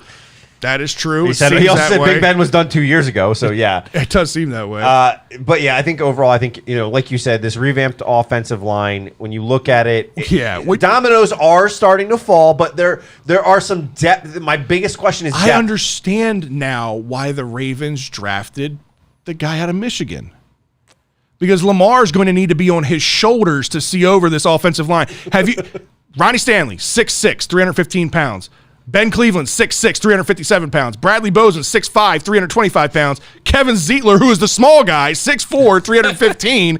And then Alejandro Villanueva, 6'9", 320 pounds. Point of contention here, none of these guys should be standing vertical. If they're standing vertical, we have a bigger problem. If it is 4th and 2 or less and you can't get it on the left side of that line, there's a problem. 100%. We should be running the left side of that. No more punts. Right. Or running right through the gut. If you've got Bradley Bozeman and you've got Cleveland right there, I mean, that's all day long. That's at least a 2 or 3 yard gain, even if you just fall forward. Yeah. Not that that's ever been a problem with Lamar, but man, that is a big group.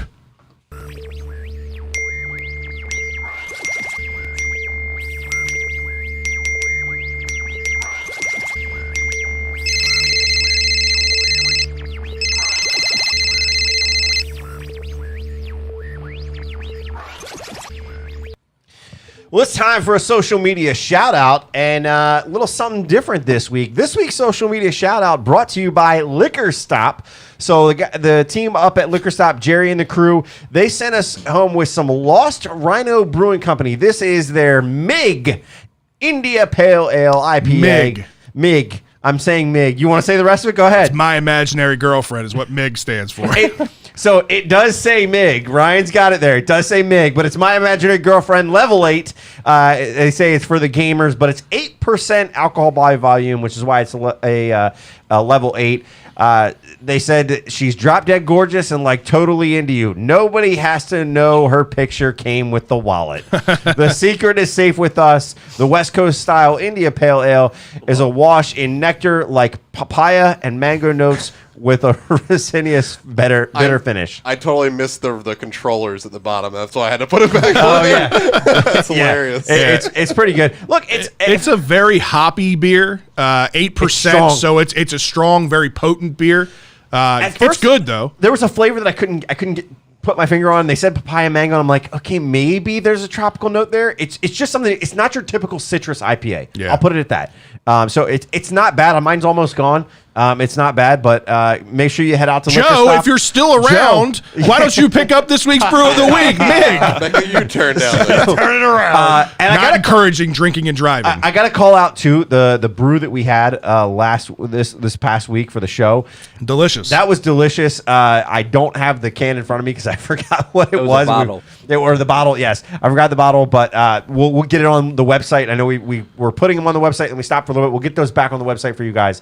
But make sure you head to 1510 Conowingo Road. Make sure you tell them Birdland BS sent you. Get your 10% off. Ryan, who do we got for social media shout out? All right, we got Chuck Summers, Sign Houston, Travis Whitfield, Sharon Sherry, Catherine Kuhn, Joe Carlozo, who says he tried to call in after the second pick on our live stream, but Fred didn't answer. Lies. Who knows if it was live? Couldn't see our faces. Maybe he was the guy that told us to fuck off. Yeah, I'm pretty sure he was the guy that told us to fuck I was off. gonna say after that second pick, though, if Yeah, you're talking about we our were- second pick, we were all We were pretty not much opening spent the at phone that lines. We were like, well, were done. all right. Hey, this is Steven was Severs. awesome. Fuck you. Yeah, that was a pretty interesting phone call. man. And really got to Drew's soul. Drew's still hurting. Then we got Kamal Porter, David Mister, Stephanie Hemming, Nick Short, Andrew Skura, King Bratton, who says Hollywood in the slot is deadly. This will open up the pass game a lot. Yeah, I mean, he definitely is more of a slot guy than number one guy, so let's hope that works that way. Right. Kaylee, Teresa Campbell, Garnett West. Garnett said, our Yonda comparisons to Ben Cleveland. Let the man sweat in his jersey before we make those comparisons, and that can't be more true. Yeah. Yeah. Agree with that. Travis Whitfield, Dominic Henson, and Joe Brendel. All right. So the winner of this week's shirt and hat wasn't in the chat Stephanie room. was in there. She only said "Hey" after she won. So That's all she needed to forgot say. mention. She made her presence known. I think I saw Alex ask when we were doing it because he And forgot. Buffalo Chuck was the first comment. Shout out Craig Zero. We see you out there, Yeah. buddy. Adit, but before we move on, Adit says tackles who are available at this point either are good at pass protection or scroll down, stop moving. Jeez, are good at pass protection or at run blocking. It's a matter of preference of what you want to have. And right that's there. true. I mean, you're getting somebody this late in free agency, unless somebody just releases a tackle due to, contract situations last minute, which we did see a guy in Chicago, I think, get released who was like an undrafted free agent that ended up being their starting tackle for like the last 4 or 5 years. He got released, but Ravens go Villanueva. I like the signing. It was a necessary signing, so I'm good with it. All right, fellas, it's time for some bros, bows, and O's, and I am going on vacation for this We're one. throwing it over to the casting couch tonight. That's Oh, right. God, this could be. My heart is pounding. Oh, Jesus. Never You done were this just before. on air for 4 hours, like 4 days ago. I mean, I spent an But hour. that's in like the good eating. shit. he did spend an hour sitting Like next an to hour you, just eating or peeing or getting a drink, or having a beer starting to me. Well, let me ask you. All right, so Orioles right now sitting at 14-15, one game under 500, still last in the AL East right now, but playing good baseball overall. It's still last, but if you take a look at the standings around the league, there's a lot of bunched up records, kind of in that 2 below, 2 above type of position. And I mean, I don't know, when I started doing the notes for the show, I mean, yeah, you're in last place in the East, which we already know was like the toughest division. But like the Nats were leading their division at 500. So that's kind of where you're at. You're at early stages. But when you got a team like us, I mean, you could be worse. You could be like the Tigers. They have 8 wins. Yeah, well, or the Rockies, who gave up 10 runs to the Giants in their first inning. Oh yeah, sorry. So it's gonna be growing pains. We'll get there. So one of the things that I think you kind of brought up, right, is the fact that yes, it's so early. Yeah. But the other thing I look at this team is it's interesting, the ups and downs, right? The first series against Oakland, it was rough. It was rough. But then this past series looked like a different team. Able to produce more. Wait, you thought the Oakland series was rough? The first Oakland series was rough. Oh, the first Oakland series. The first 2 games were bad, and then they ended the winning streak on Sunday. Right. They broke Oakland's win streak. Yeah. So it was there. But this second game, there was just something different. I couldn't put my thumb on it. It's because they were on the road. Yeah, because that seems to be the big difference between Road Warriors. Because I was going to say, give me a segue here a little bit, because they're 10-5 on the road. That leads the league. And then they're 4-10 at home. I don't know if that's the worst home record, but that's not good. No, ouch. And it's I don't know. It's just a tale of 2 different teams when you're on the road. So what has it been? I mean, for me, just looking at it in the surface, I'll be honest with you, I've been a little bit disconnected from the team the last couple of weeks just because we've had so much other stuff going on. But just a little bit of tidbits that I've seen.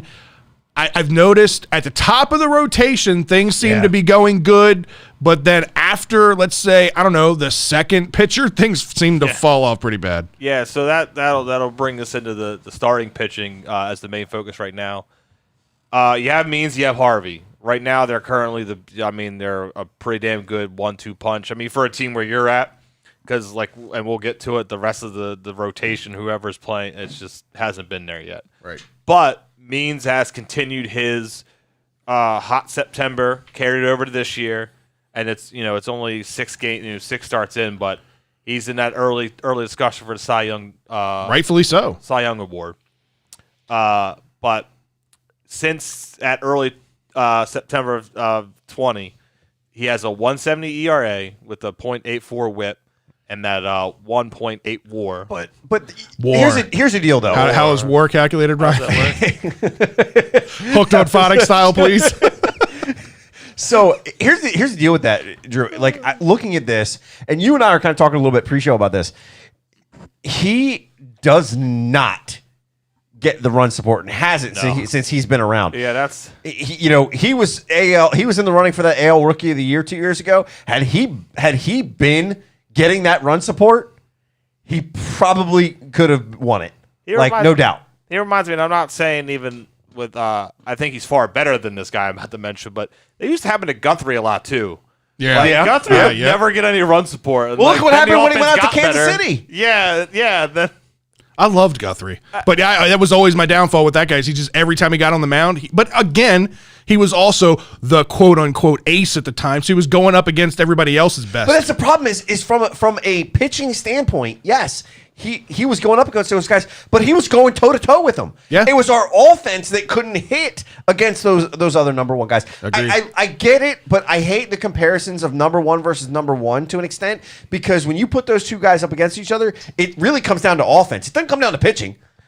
9 times out of 10, a number one versus a number one, if they are true number ones, it's a pitching duel. It comes to whose offense can rally here.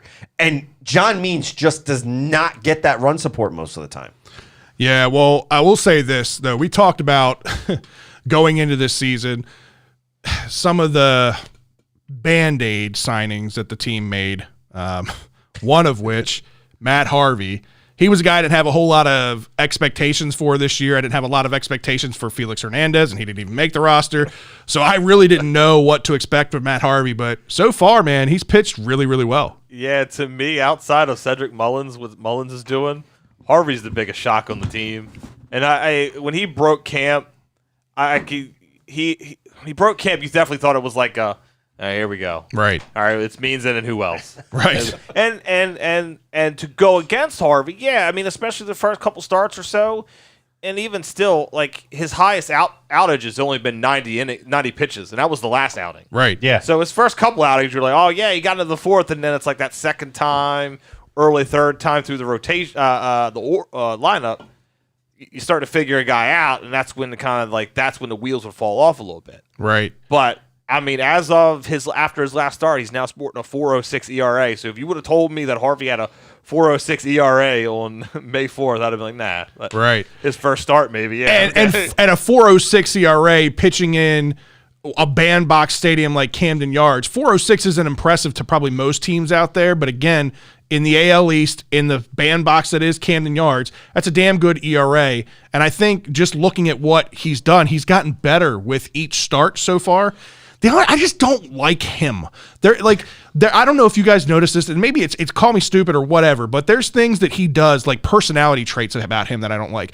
I'll notice that like the pitching coach will come out to talk to him, and in mid-conversation, he's still talking, and Harvey will turn his back and like walk away from the conversation. I haven't really noticed that. I'm like, what the fuck? That would piss me off if I was a coach. Little things like that just means like, I'm a me guy. Fuck what you say. I'm just going to go out here and do my thing. But at the end of the day, if he can continue to pitch good and we can get something of value for him, I'm good with it. The other side to that is you don't know what's being said. I know. No, I don't. I'm just saying. This is a guy little that things like that drive me crazy. That was a Cy Young type pitcher at one point. Has he had some struggles in his past, injuries? Yeah, Yes. but it took the Orioles to give you a fucking shot. So at this point, you need to earn your stripes again. So I don't care what you did in the past. I understand that, but he's still a major league pitcher, right? He's still a major so are league a lot of other guys. and rightfully so. I get your statement there. You're absolutely right. But a guy like Harvey putting up a 4.06 ERA in this situation. Look, I understand. There's worries.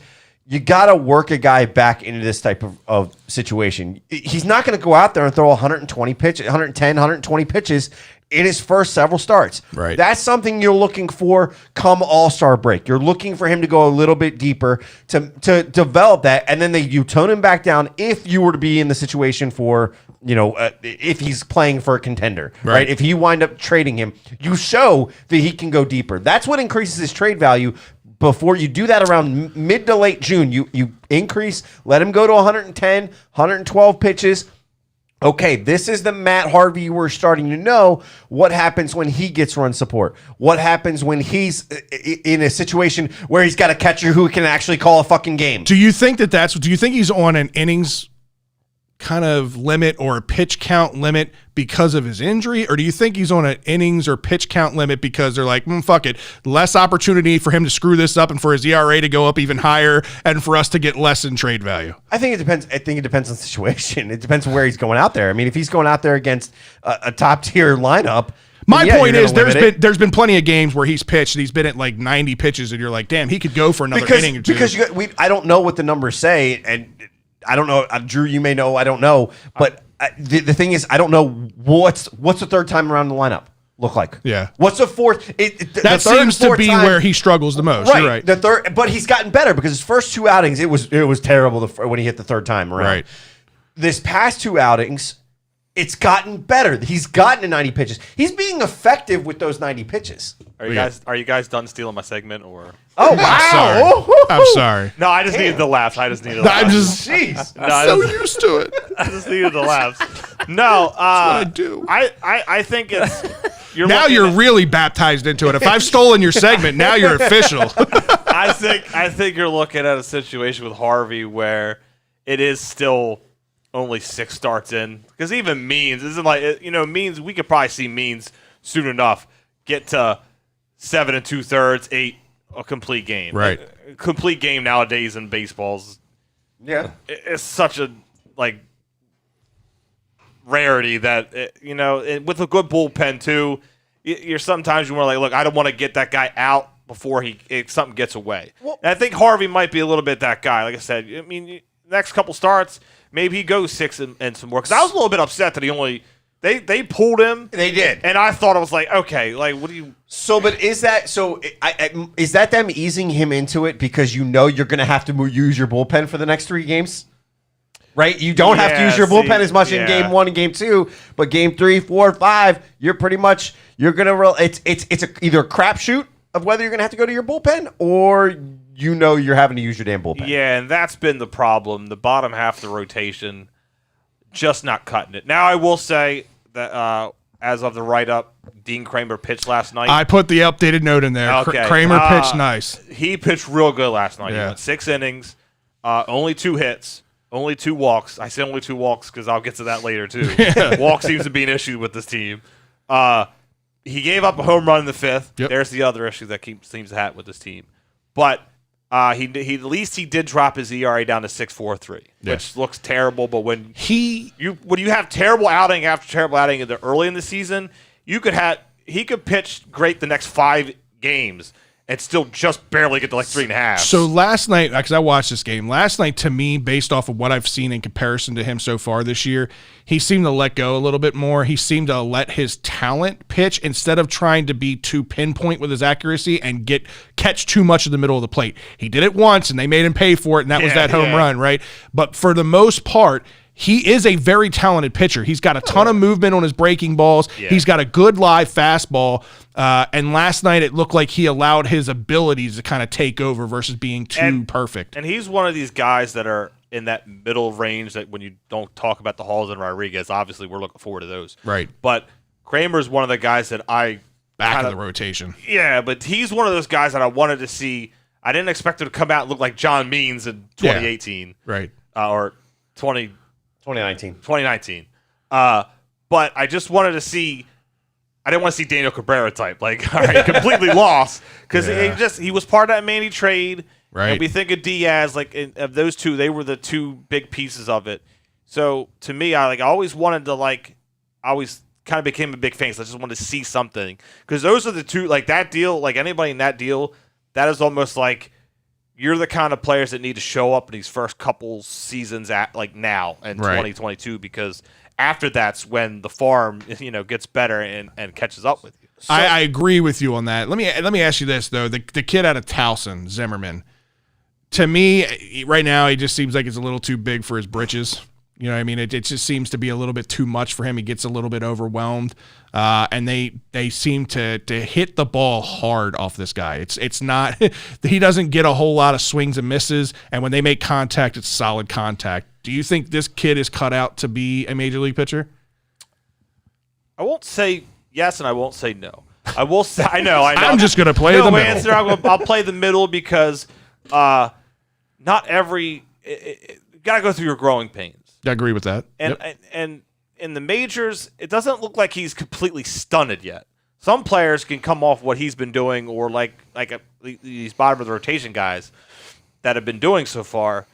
Then you look lost, and then you never figure it out. He doesn't look completely rattled. Yeah, he doesn't look. You know what I mean? I don't know if the game really looks too big for him yet. Okay. But he might be a little too big for himself, like you were saying. Right. Now, my only concern is, so when they dropped him down to the minor league site, even though technically the minor league site because the season didn't start yet. Right. The alternate site. So the alternate site. They sent him home. Yeah. He's in the apartment. Throw against the net in your backyard. The alternate couch.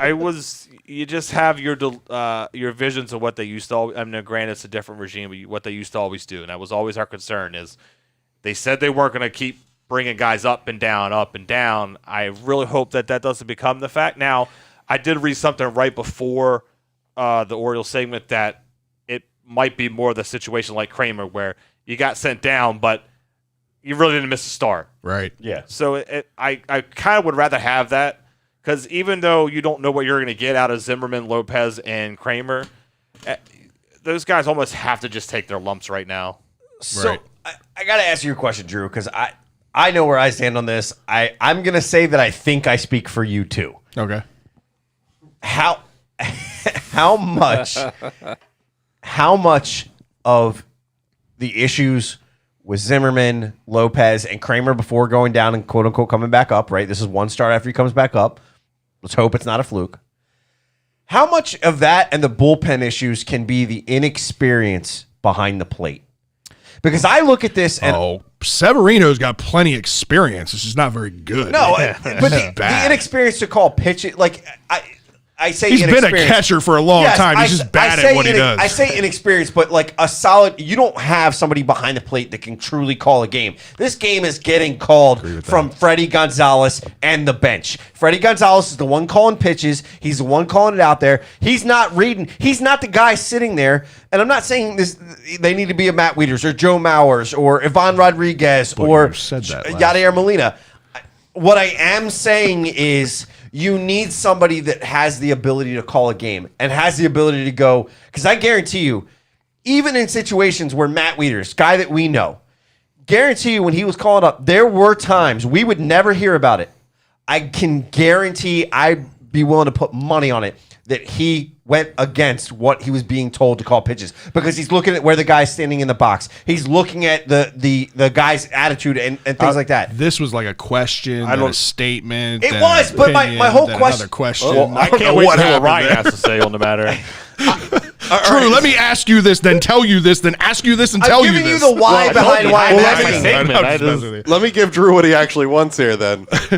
I got the question of Cliff Notes. With the new analytics in baseball, as the guy that knows nothing about baseball over here, with the new analytics in baseball, are they even letting catchers call games anymore? I'll come clean.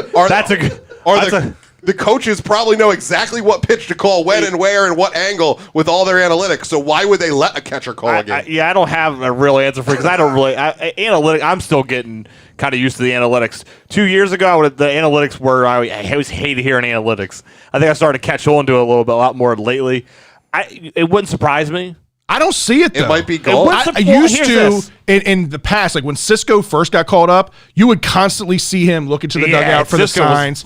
He was just terrible, right? He'd never like called a game, so they were feeding him the signs. I don't see that as with the this. common guy. I just think of those heat charts that they show with the batters of knowing exactly where they miss. Right. Why would you not be telling them exactly how to pitch? There's an obvious game plan, and just like the outfielders, they have their little cards as to where to stand in the outfield versus certain hitters. Yeah, exactly. What does my helmet tell me where I need to line up with this guy on 1 and 2 counts? All that shit. They've got it. So wait. Okay, we're going here next in the outline. Got it. Yeah, exactly.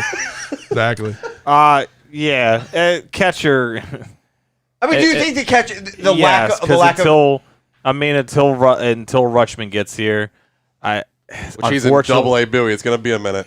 No, you've seen guys make the leap from Bowie to the majors. I still don't think it happens this year. I still think it happens next year. But yeah, still a little ways for me. I haven't really had an opinion on that yet. I don't really know yet how long it takes him. But but the thing being, until we get him, Severino and Cisco are the ones you got. Now, granted, you're getting these minor league games they start underway today. So, in a few weeks from now, there could be a catcher that, not Rutschman, that has impressed, and they just say, Cisco, he still has options. Right. Cisco still has options, Severino doesn't. So, if odd man out would be Cisco, and you're not going to carry 3 catchers. Option. So, straight question. Are the catchers hurting this rotation and this bullpen? Well, that's no denying. Okay, how much? That's the degree of how much? Yeah, I'll tell you what. If we need a catcher, we should trade the catcher for San Diego. I don't know if you saw him the other night. His hand could snap so fast that the ball was outside that the umpire was calling a strike, and the batters were like, "Are you really seeing this?" But San Diego's got to be willing to trade this. No, I'm just saying. But like, if we really need a catcher. This guy was. You gotta watch the footage. I know what you're talking about. This guy snaps his hand. You can't even see it move over that quick. Well, and that's the thing too. Like I think a lot for him in MLB The Show. I think that's there's a lot of casual fans might not really know. Like pitch framing from a catcher is. Oh yeah, that was one of the things I was very good. It is the main point of the game that really gets overlooked because it can help influence. 2 of the best to ever do it, Yadi and Ivan Rodriguez. Yadi and Ivan Rodriguez were 2 of the best to ever frame pitches in the game, and I'll put them up against guys like Yogi Berra. Yogi Berra didn't play in the game the way that these guys did. Yogi was a great catcher. He was better with his bat, but they also didn't have to do what catchers have to do nowadays either. True. Well, they had umpires that could actually call a game. MLB umpires are the oldest and dumbest of all Ryan's officials. over there like, Yogi played baseball? I thought he was like Yogi? Hey, boo-boo, you play baseball. Hey, yo, boo-boo. Picnic How about another picnic basket? All right, we're getting off track of my segment here.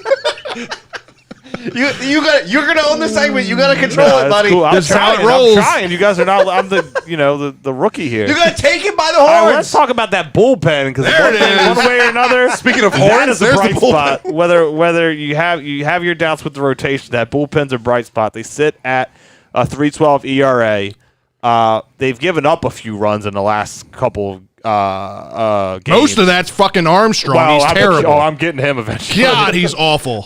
So they were like at 281 before the last 2 or 3 games, but it's still the brightest spot.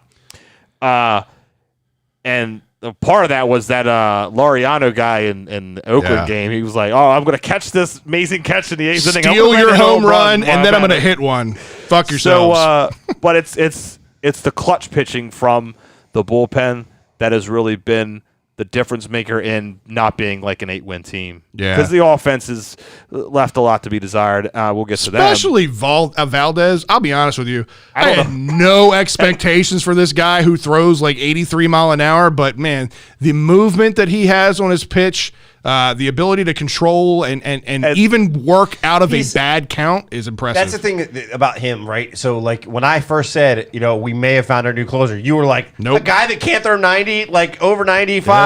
I pigeonholed us to guys that are like Wild Thing. Right, he has like 99 4 mile an different hour. changeups, so it doesn't need to throw 98. And they break different ways. They Yeah. showed the split of it. He can break it either way. Not making this comparison. Seriously, making sure this is a disclaimer. Not making this comparison. But you're going to compare him. Who is one of the best closers of all time? Mariano Rivera? A guy that we hate, right? He's He a could pretty throw- nice guy for a Yankee. He was a pretty good right. guy. He was able to do But what he you did hate- off of one I pitch. respected the shit Right, out of him. but I don't know. The reason is that pitch had movement. A ton of movement. Right? Yeah, and so cutter. right, but that's what I'm saying is he's talking I about know the what you mean. I know the what you mean. movement. Sometimes guys, you come in Cutter, and it's the that's ninth. forbidden. You're looking for that guy that's throwing 100. You're looking for that hit. A guy that's got movement in the ninth, trying to track that ball after a long game, it becomes harder. I think there's a movement that you're starting to see in baseball with some closers being guys that can have more movement than power. Well, then we you need to let bring your up that power Lady guy come in the Janice. 8th, and you set him up for the He's not the coming movement up. guy in the I ninth. know you want him to Right. come No, up. He ain't I coming agree up. with that. But no, listen, I'm right there with you. I think the bullpen has been our savior in a lot of cases. Except- you take fucking Armstrong out of that equation, it's even Fucking better. Armstrong out of that equation, it's probably like a 180. Right, exactly. Give me anybody He- down he's there. What's he at 15 He's now? sitting at 1080. Whoever's Close in the enough. alternative He had- couch site, he give me had- them. Give me any of them. His first 3 outings were so horrible, and Hey, then like, hey, okay, James, you're getting called off the couch. Yeah. Okay. almost wanted to give him credit 'cause it was like, okay, spring training, and then when spring training breaks, he had his kid was born, and he got to get ramped back up. I wanted to give him a little credit because then he had a couple, and then it went back to shit.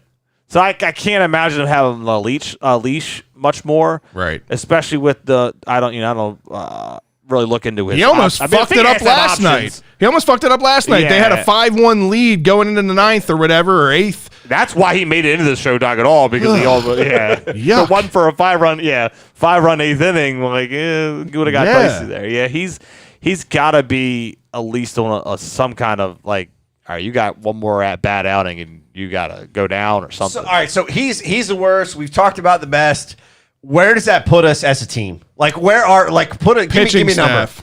Pitching staff wise, it sits at a 4.06. And That's not bad for coming. That's into not May. bad. And honestly, with Rotation. what we've done in the past offensively, I thought we could, rotation or bullpen. If you would have told me whatever the excuse is or reason, if you would have told me they were pitching a 4 ERA, Yeah. and on May 5th, I'd have been like, holy shit, really? Right. Are we at 5 games over because our offense? Who did we has to be pick there? up? Who did we trade for? Yeah. I think you're starting to see you've seen their issue and it hasn't rectified. There's still too many walks. Yeah. Even from any pitcher, from bullpen and rotation, especially the rotation, but even in the bullpen, because that can be. I'm missing their names. The closer Valdez? Valdez. That could be his issue sometimes because Yeah. the fourth Yankee game, he had a couple walks that pretty much led to. I mean, luckily they won the game, but to me, if they figure out the walks, and I mean the home runs are going to kind of happen because you're at Oriole Park, you're going to Yankee Stadium, Boston. You're playing in a lot of offense-friendly stadiums in this division. Like, I kind of think the home runs are going to be there. But if they're going to be there, then the walks have to, like, you got to start cutting them out. I was going to say, the problem is this, them not going, it's going to start, to your point, it's going to start taxing the bullpen. Yeah. Right. Yeah. And it's going to start taxing your bullpen in about a month and a half. Yeah. Right? The clock is ticking on your bullpen right now. Trade now. Yeah. Get as much value as you can. So, all right, let's switch gears from the pitching side and one extreme, which is the problem with walks from the pitchers, to the other extreme on offense, Not being able to where take this walks? team can't strike out enough. I swear this team averages like 9 or 10 strikeouts a game. It's bad. Unless your name is Cedric Mullins. Hey-o! That's my boy. God, why do you got it? Like, his because, head's well, already big enough. Lord knows that's true. He If made we it. want to talk about hijacking, I didn't write that much into Mullins into this thing. Someone tweaked it a little bit. I might have. No, but he deserved now. Might have.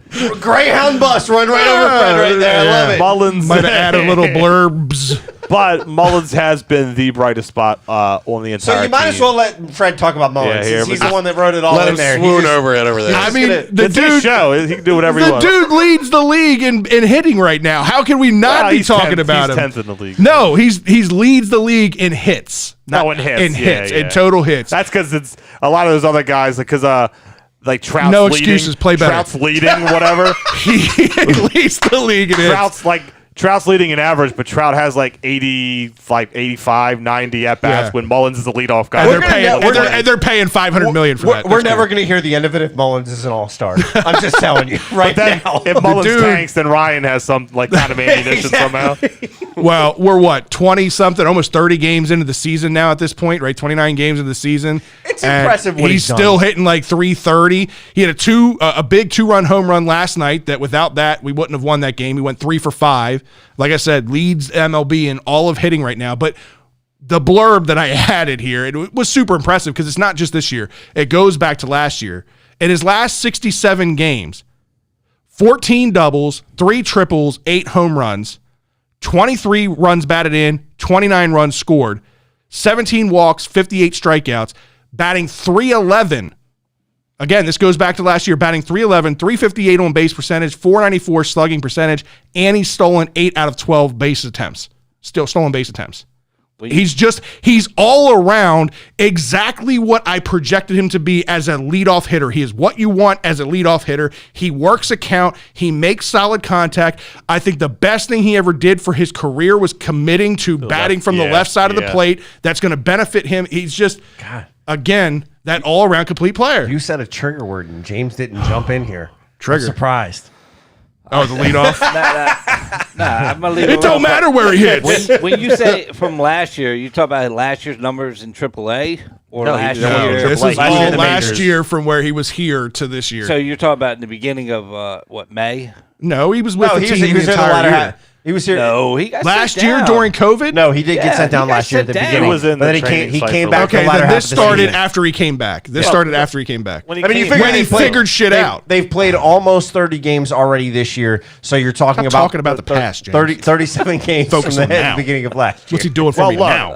put it this way, you want to talk about the past. Last year, it was a lot of fucking bunts and Yeah. a lot of singles. This year, it's extra base hits. Yep. It's 100%. You know, it's a few home runs. I want to bring back the stealing. We haven't seen a lot of stealing anymore. No, and I honestly thought that would change when Hyde took over for Showalter, that we would see more. I mean, you saw it more last year. It's not so much this year, but that's not just an Oriole thing, though. I mean, Across it's the a league. league thing. I mean, Yeah. that's a legit. well, you mentioned you mentioned just the top of the order, right? So another guy that's been getting hot lately, who didn't start off the year great, Austin Hayes looked good. Yeah, he's had like 3 dingers in like the last 4 or 5 games. I hit dingers. He's looking good. That's what I do. That's what I The do. ladies like What it. was that kid's name? I don't remember. I know, but It was it's great. I hit dingers. I don't know what to say after that. I lost my place. Well, Sorry. I'll give you a second to catch up. Hayes. There we As go. the casual Orioles fan that wants a front run Very, like very you say, casual. Emphasis on the word casual. I have been. He I goes have to been 15 minutes of a lot of games. I have been tempted. No, I'm cheap. I go to all the games that I go to. for I have free. been tempted Fireworks. to tune in to these means games and to tune in to see what this Mullins thing is about. But I have to put myself in check because the Orioles fan in me just knows that they're just going to trade both these guys for like 3 prospects and a 15-year-old in the Dominican Republic. Like I don't want to get attached to this, even though 15-year-old in good the things are happening. What is he Googling at home? The sad part is he's not wrong. I'm not Yeah, wrong. That's the problem. He's not. He's not. No, but listen, again, offense was never something that I questioned about this team until this year. They made some moves, especially some power guys, to get rid of them. I was curious how this team was going to do offensively. But overall, yes, we've had some bright spots, but strikeouts are a problem. Yeah, strikeouts are a problem. I think even guys trying too hard is a problem. Yeah. Because especially Mancini and Oh, yeah, Mountcastle. yeah. Especially Pressing. Mountcastle, but like even Mancini pressed a lot. But we're starting to see, especially Mancini, turn the corner. He turned the corner big time in Oakland, even when he wasn't getting hits. He had 4 hits over that weekend where they were over 100 miles per hour, like into the outfield, but they were just like line drives, Adam guys, or guys tracking it down where it was tailing towards the corner, but they caught up with it soon enough. So like, but he leads in home runs at least. Right. Yeah. So like, even when he wasn't doing anything spectacular, like he was still getting some home runs, and now he's starting to turn that corner, which is good. Well, Good, good, James. Real quick, the game on Sunday, we won that, right? Against the No, we A's. lost. No, we And lost that's the when I last took game. over. That was the guy that beat us, that broke his finger while playing video Oh, games? Yeah. Yes. Okay. I know what you're talking about. You just can't say his damn name. No. Fuck, I don't know why he's not on here. No, the guy that broke his hand against the A's, and I wish I could remember his name. I had him in here, and I think something happened. Fred did it. Brad had to take him out and put the ball He out the pad. You notice he just pointed the finger. I didn't delete anything. I don't know. I can't remember the guy, so I Something can't. happened. The guy that broke his hand was in game. That's symbolic. The guy that broke his hand was in game 2, and they kicked the shit out of him. Okay. So no, the game 3 that had nothing to do with that guy. Okay. Well, But I was going to say, I think one of the more impressive improvements, because I was not impressed for the first 2 weeks of the season, has got to be Freddie Galvis. Galvis has turned the corner. He hit like 23 home runs back in 19, right? And I thought coming into the stadium, he would get a little bit more, production from the power side of the bat. And defensively, he didn't look great. But I'll tell you, he had that play, I want to say last week, or maybe it was a week and a half ago now, where he made probably one of the best double play turns that I've ever seen up the middle. And since then, he's looked better defensively, but he's also coming around with the bat. Yeah, he was looking real good, and he had the injury. Like he strained his abductor muscle, so it Right. was like, oh shit, here we go. You got a guy getting hot, kind of like with Santander. Santander got hot, and then he got hurt. Yeah. I was like, oh shit, here we go. Like you're a little bit of a catalyst, and then you get hurt. But he only missed like I think 3 games, and he came in against the A's and looked pretty good. He had a home run last He had night, a home run last 2-run night, and shot. Actually, probably because He could have had a second one. because of Armstrong, that ended up being the winner Yeah. because of it. But he could have had a second one. He hit one back to the wall, too, in that game. I mean, Yeah, you've seen that a lot. Like if you watch a lot of the games. And oh, I my was God. saying it with Mancini, Mountcastle must have the most warning track home run or like non-home runs in the league this They year. sound good but- off the bat. Yeah, Yeah. they always do. That's the thing about Mountcastle is right. He's on what, a 7-game hit streak right now. It ended last night because Right. he was 0 for 2 with a walk, but it was an 8-game winning streak. Hitting streak at 346 over the course of the streak. Which is good because he was pressing. And it's only 1 home run, but like you said, I mean, it was He's so making many contact. warning tracks. Yeah. Or right, it's like Mancini. Same with Mancini. He's hit the ball hard, and it just seems like fuck. It's right at that guy. right. Like whereas a little bit earlier on in the season, Mountcastle was one of those guys that was just striking out a lot. Right. And it was just seemed like you were just free swinging. Like, dude, Yeah.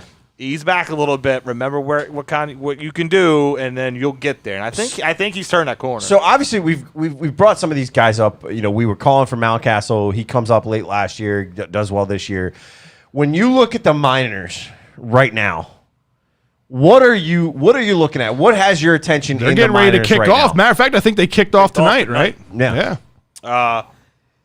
well, I'll bring up. It's the main prospects we talk about. Let me get to it because I have the Bleacher Report up. Rodriguez and Hall look great tonight. I didn't get a chance to add it in before to have it, so now I got it up. Carlozo, I hit it farther than you. That's all that matters. Whatever. I hit it a lot farther than you at wiffle ball. I'll just say that. Rodriguez and Hall look real good tonight. Shit, I'm gonna have to try to throw up 30s. I had it up here and it's not coming up. DL Hall went like 4 2/3, struck out 10. Wow. Like 2 hits given up. The guy he was facing had 11 strikeouts. Dude, he was throwing 100. Joe says DL Hall, what a stud. He was Yeah. throwing 100 He mile can an throw 100 hour now. And Grayson for a Rodriguez- left-handed pitcher. How often do you see that? Grayson Never. Went like 4 1/3 or 4 2/3, and he looked good too. Not as much strikeouts, but I think he only had like 1 hit or 2 hits given up. That's great. So I had it all. Oh up, but for man, some I reason- can't wait for these guys So- to get up here. So when you look at Norfolk, let's focus on Norfolk for a quick second. Who are the guys that stand out to you on this Norfolk roster? So Norfolk, you'll hear guys like Lowther and He came Aiken, up a couple weeks ago for like a cup of coffee, right? and he Yeah. had like a scoreless inning. That was one of those things where I'm hoping that in dropping him down. All right, now that Norfolk's starting, I'm fine with that. If that means that he's getting reps there, because okay, maybe he's not cracking the rotation. Right. I don't want some guy just necessarily being a long relief guy and he sits around for 6 days. You just got a spot inning to see where they could, where Yeah, you know, where you'd where's he rather stand. see him pitching. You've seen a little bit of Aiken before. Yeah, he struggled a little bit. But you got Bannon and Nevin in the field down there, McKenna and Diaz in the outfield. I want to see Diaz. Still want to see Diaz. And that's the one. That's the Manny piece. I don't know how he didn't break out I of camp. think it just has to do. got a ton. with- there was a lot in front of him. We got a log jam, I and mean, it's he had not a a log log jam jam at the time. of great Think of- players, but it's a log jam. But think of it at the time, whether he's cut for the outfield or not. You had Mountcastle when he broke camp. He was a starting left fielder. You had Santander, and he was, Santander had to play right field. playing right, My yeah. problem is DJ Stewart ain't doing shit. Right. No. DJ looked really good last year, in that when he came up, he was DJ has sucking. flashes in the Stewart, pants. Stewart is a Flash in the pan shit streaky at some player. point. I'm done with DJ. DJ is a streaky I player. am too. He's I- a bad with- defender, and he's a streaky batter. Time to release him. But Diaz is in the same camp with me for Kramer. You were part of that Manny deal. Right. So I want to see what you can do. Now, granted, luckily, you said you didn't break camp, but luckily now we do have minor league games starting. So Yeah. I would like to see, if he looks really good after the first, month or so, I don't see what's in his way. What's in his way? Nothing. DJ Stewart. Right. You notice he left one name off that list I'm at getting Norfolk. He left one name. The statue that is Ryan Ripken. No, The Ryan name Ripken's that down there, shouldn't too. be there is why he left that off. there's He should nothing not be that's- at AAA. There's nothing real spectacular from him so far. You want a feel Sorry. good story? That's what Make a Wish is for. Yeah, as much as we would want him to be like, Just saying. Oh, bro. hey, Just maybe look, terminal cancer, look, the kid. maybe he'll be like his What are you grandfather. going to say when Ryan Ripken comes out maybe he'll really be his, sick? maybe he'll be like his grandfather. He'll be a Shaw feel really terrible. great manager. I don't know. Too soon with Trey Mancini. Jesus Christ. I didn't even think about that. Now that we're done shitting on the Ripken legacy, we'll drop it Bye, down still to, wait. If we're going to shit on the Ripken legacy, James? It's not that great. His career was a statue. Oh, my God. Go ahead, Drew. Back to the minors. hijacked again. So, listen, No. there's a lot of guys at AAA to be excited about, but I think really the heart and soul of what this team is going to be moving forwards at Bowie. Yeah, Yeah, Bowie's. I mean, AA usually is the heart of your farm system, especially if you have a good one like we do. So down in Bowie, obviously you got Rutschman and Hall, that I've talked about. There's even a cat that I like that I've only really heard about and seen people write up about him, but Bradish, he's a pitcher that they got in the, I think, Givens deal. Yeah. But they got him last year, and you didn't have minor leagues. So when you're trading for those guys, you're not seeing What you have. for fans wise, we're not really seeing whatever you hear is what you just believe. Right. But from what I've read up on him, he's taken a huge step. Like his fastball has a lot of movement, and that's like DL Hall. It's touching that high 90s. Right. That like if he figures it out, like that might be, oh shit, that guy's a steal. Right. We might have to check these guys out one night. Yeah, so Yeah. to that credit, we'll talk about this off the show, but yeah, the games are starting up down there at Bowie. I started up tonight. There's some games coming up that are like $16 tickets, cheap, Yeah. and you can sit front row. Be good fun night to go out, I think. And minor league games, I mean, if you guys out there, if you go to minor league games, they're fun. Oh yeah, Like, if you're- especially if you got kids. If you're going for the Yeah. family experience, Yeah, much but better at front, the younger. front row it ain't for everybody because this Oh, it's ball for this still guy. comes zipping by. I'm for it. Yeah. Come at me 100 mile an hour. I'll probably Yeah. drop it like I did it. I can't at me 100 mile an hour. Come at me. 100 miles It's an hour. fine. Speaking Isolating about that. not Fred, one of the top plays of the night was that guy from Philly that caught that 97 mile an hour fastball while he had a ice cream in his hand like it was nothing. He was just Trust me, He I've needed got an that ice cream to appreciation cool for down that. his That's fucking hand, awesome. bro. Yeah. Fred missed the soft toss. Well, we got to check out. The other thing we got to do is check, like I know it is high A ball, but Aberdeen's literally right up the road for all of us. So for those out there that don't realize that, there were some changes in the minor league system this year. Frederick is no longer affiliated with the Orioles, and now Aberdeen is now the high A class team. I think Whereas Frederick's they in were the independent league, by the way. Fredericks They are. was so mad about that. It's like all they had out there. Yeah, it's a beautiful It's stadium a out beautiful there. stadium, and it's right off the interstate. Yeah, and it's a lot of fun to watch beautiful. games there. I was a little let down by that. that 'cause stadium I, ain't beautiful. I spent a lot of time going. Frederick? Yeah, it's not. Oh, I beautiful. love Frederick. I love Frederick. For a minor league stadium, I love Frederick. I like Frederick better than I like Norfolk. I've only been to Norfolk once, I but don't it was like a shithole. I don't like Norfolk Norfolk. was a I like shithole. Yeah, for Delmarva. AAA, it was shithole. Yeah, it's a Delmarva's shithole. nice place. Yeah. Delmarva's Delmarva, nice. you go there for the drinks. So- You're not going there for Anybody, the I don't know if anybody here $5 Thursdays, baby. Yeah, 32-ounce beers. I don't know if anybody here Ryan has would even know been that. there, but Norfolk is worse than York Revolution as It's far bad. as I had tryouts with York Revolution. The stadium's nice to an extent because it's an independent league. Right. But that's sad to say an independent league ballpark is better than a major league minor league system It's ballpark. bad, It's especially just for bad. a AAA stadium. But to your Yeah. point, Aberdeen, now the high class A team, has some of our top level talent down there too. Two guys that definitely stand out. I already talked about Rodriguez and his start tonight, but Gunnar Henderson is another name we're going to need to keep an eye on because I don't know if he's going to be a shortstop in the future. He's going to be a middle infielder. He's going to be, he could be. They have a lot of those like kind of undefined guys, but if he takes a real step up and to me like if he makes it to Bowie, by like July or something like that. I'm not saying he's going to be in Baltimore like this year, Right. But like if you tell me if he's jumping quick to Bowie by late July. I wouldn't be surprised that like if it keeps going that like he has a great spring and he's starting on the starting like in the opening day roster for 22. Right. Yeah. So if you're in the Harford County area and you want to see some baseball, Yeah. some even better talent than what's been there over the past couple of years, get out to Aberdeen because now you're in the high level class talent. And there's some good young guys there for sure.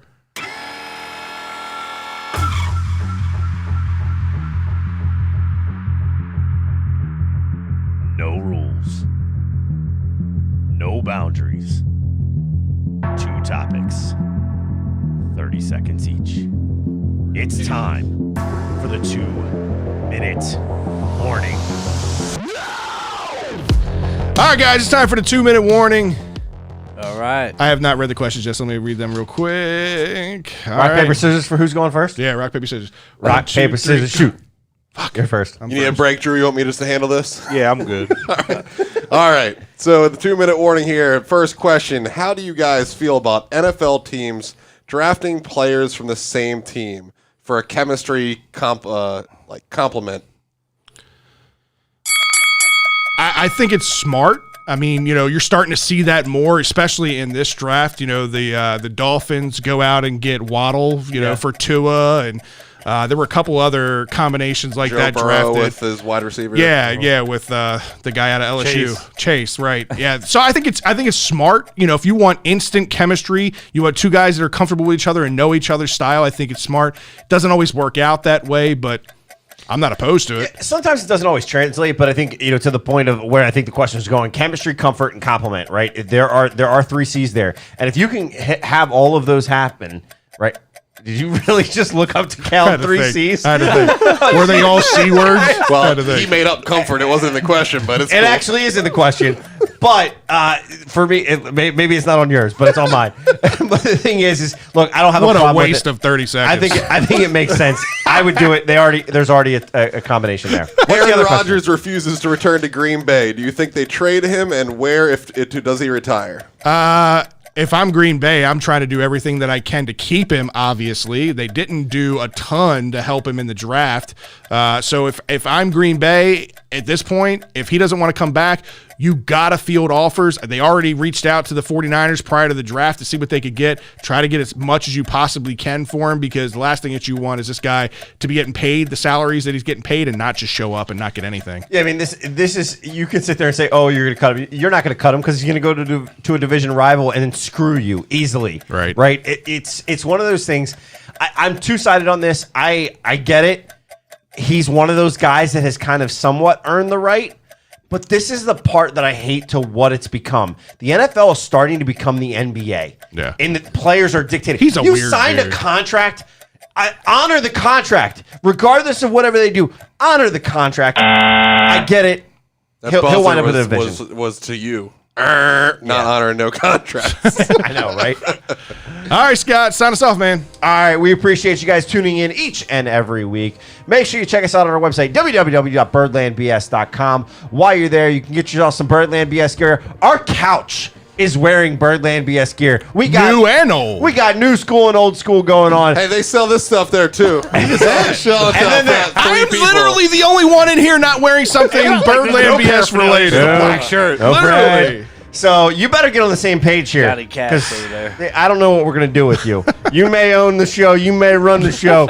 We might have mutiny on our hands. Hey, if you own Dogecoin right now, it's good. Heyo. It's good karma to send some of that to Fred's way on this donation. Streamlabs.com/BirdlandBS. No. Hey, thank good you again. Dogecoin karma. Thank you again to everybody who donated. Thank you again to everybody who went through the whole draft night with Yes. us. It was a lot of fun. It was a lot of fun. Like Ryan said, I know that some of you have asked, streamlabs.com/BirdlandBS. We appreciate everything that you guys have done. Make sure you follow us on all of our social media pages. At BirdlandBS is how you find us. If you want to have your opinion and topic heard on the show, make sure you message us. I know Craig Zero does a lot. I didn't see anything this week from Craig, but No, he was in there. well, I'm saying on our Questions. on our questions. So Because you make never answer them, so we stopped asking. No, We answer them every week. We answer them every week. Don't you chill this out. If you wanna listen to- Ryan secretly is Craig Zero. Right, exactly. As always, the audio version of the podcast, Spotify, iTunes, Google Podcasts, wherever you listen to your podcasts, we are there. If we're not, let us know. Thanks for tuning in, as always. We appreciate all of you guys coming out, all of your donations, all of your support each week. We'll be back. I got you, Craig. We'll answer that in the after hours. We'll be back next Tuesday, 7:30 Eastern Standard Time. From Fred, myself, Ryan, James, and Drew, we'll see you next week. See ya.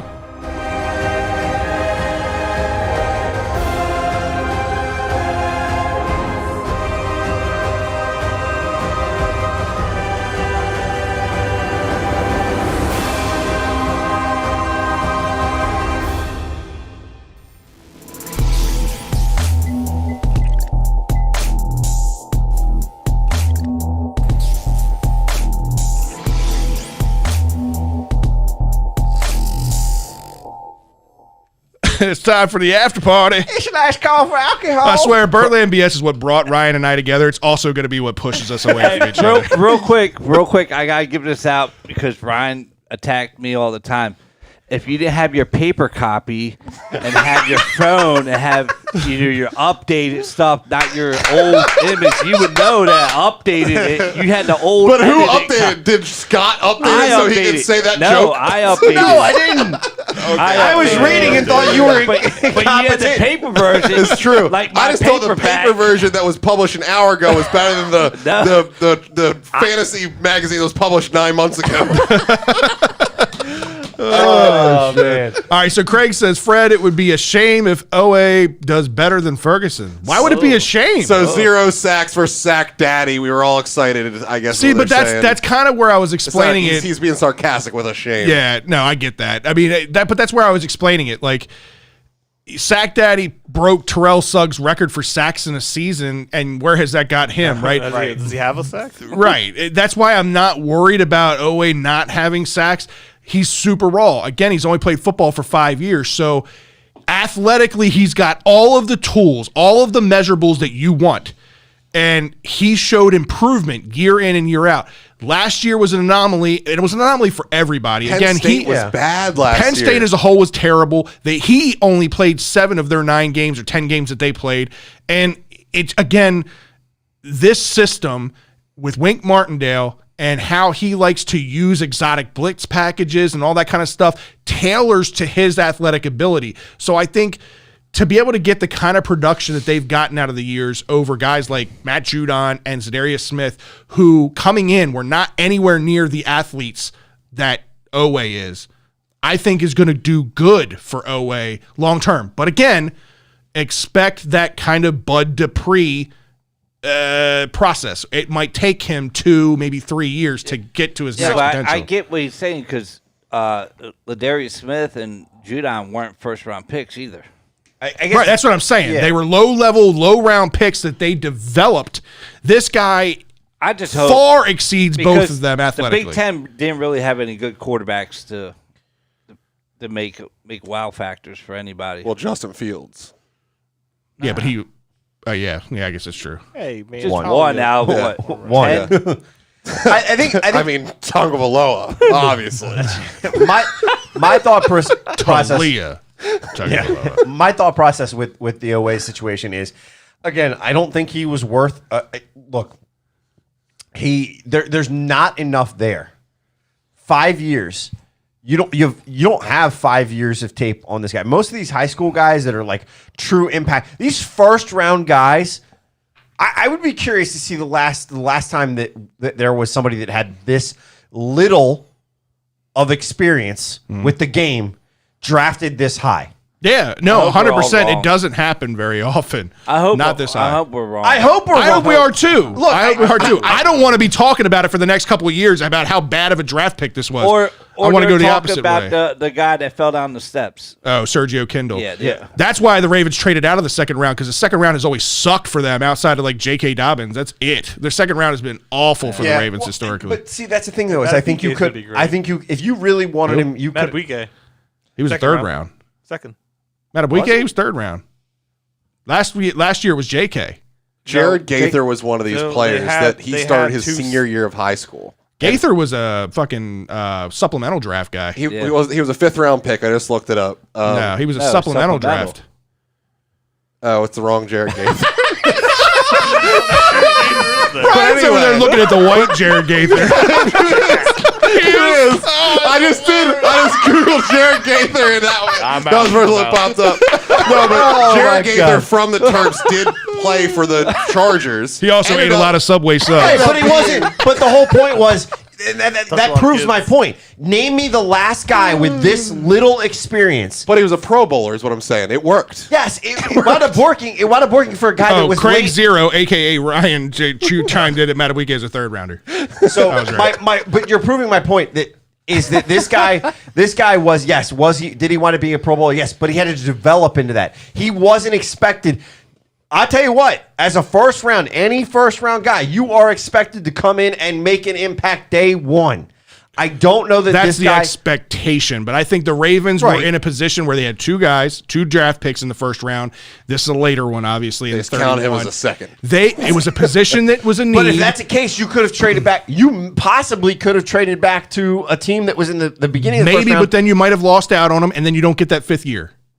That's why they picked him there. It's not because I guess they could have dropped back 4 or 5 spots, still got him, and gotten an extra pick. Yes, that's a possibility, but again, getting that extra year, I think. Yeah, I'm still happy they got 2 players in that first Me round. too. To have I'm that so extra stoked year. that they did that. Like I said, I wanted it to be 2 offensive linemen. That was my thing before the All draft. of us. I'm I still think happy most that of us you agree. made Well, I think two picks. we all said either 2 offensive linemen or offensive linemen and a wide receiver. That's where our mindset like was. I played an entire video as to why they should go offensive line and not wide receiver. A Like, long one. yeah.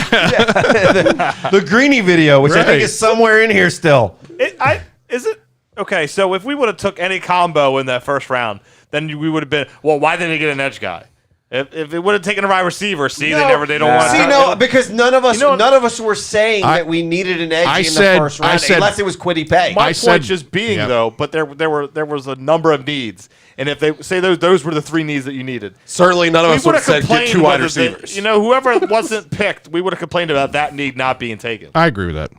I agree. To an extent, I'll what the agree with fans that. do. To an extent, I'll agree with that. But at the same time, like the only other guy on the board was the guy I just mentioned, Quiddy Pay. That when I say on the board, that you would have Pay wasn't on the board. when you would have had to go up to get him. Is what I'm Yeah, saying. you would have had to That go was up. I'm saying you would have had to It go up was to get him. close. So okay, he fell back, but so did your other big need, long-term big need, right? Villanueva. Do you agree edge rusher was a need? Edge rusher was a need in the first round. I don't know that it was a need. Do you not realize what the edge rusher situation is right now? Like, your best edge rusher is a mediocre edge rusher on anybody else's team in Tyus Bowser. Pernell on a consistently. Pernell McPhee is your second best edge rusher, and he has to be on a snap count limit. I understand that, but you're talking about And then edge the other rushers. two are undrafted free agents. You're also talking about edge rushers on a high and performing Ferguson. I keep forgetting about him. on a high performing team, a team that forgot has about consistently performed at a high level in the defense, even when we expected them not to. Right?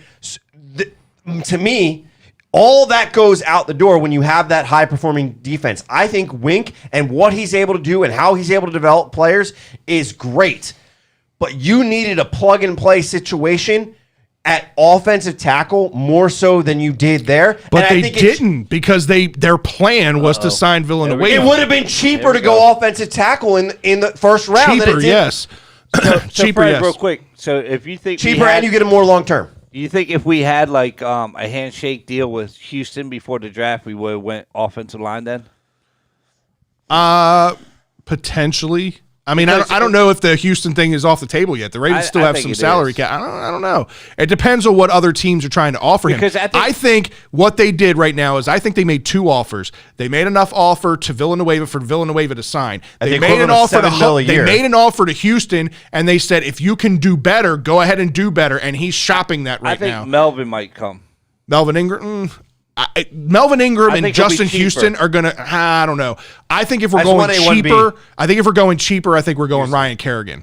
Ryan Kerrigan would come in bad here mistake. cheaper. Bad mistake. Kerrigan. I'd rather have the other two over Kerrigan. I would rather have what I them, mean. I'm but not I'm talking saying- about finances. I'm talking Yeah. about cap room and all of Yeah. that. Because remember, they still got to sign the rookie class, and they still got to have a cushion going into the year for injuries. But you're talking about money, right? Mm-hmm. But you just signed Villanueva. I get it's $8 million guaranteed over 2 years. Well, it's $8 million guaranteed. It's 14 million. 14. Right, but the $8 million is guaranteed over the 2 years. It's $8 million guaranteed over 2 years. Mm-hmm.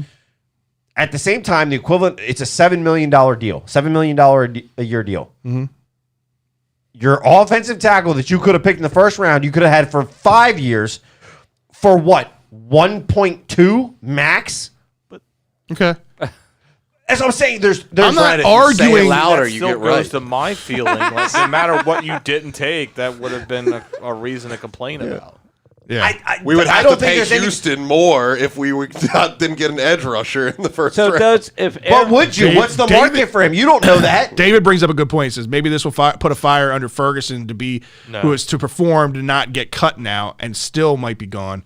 I don't think the Ravens are ready to turn in the They're not card cutting on ties Ferguson. now. They're not going to cut him. They got have a such lot a of guys. need No, there. they're got letting one the more year. contract go. Even like, if he one way or the doesn't other. see the field as much, even if Owe comes in and blows everybody out the water as far as expectation goes and takes over Ferguson's role, Ferguson will still have a role in this defense. He'll still be there as a I depth just got a piece. question. If Aaron Rodgers retires, Green Bay still gets hit with the cap with his contract, does he? No, the trading him or cutting him costs them money. The retiring doesn't cost them money.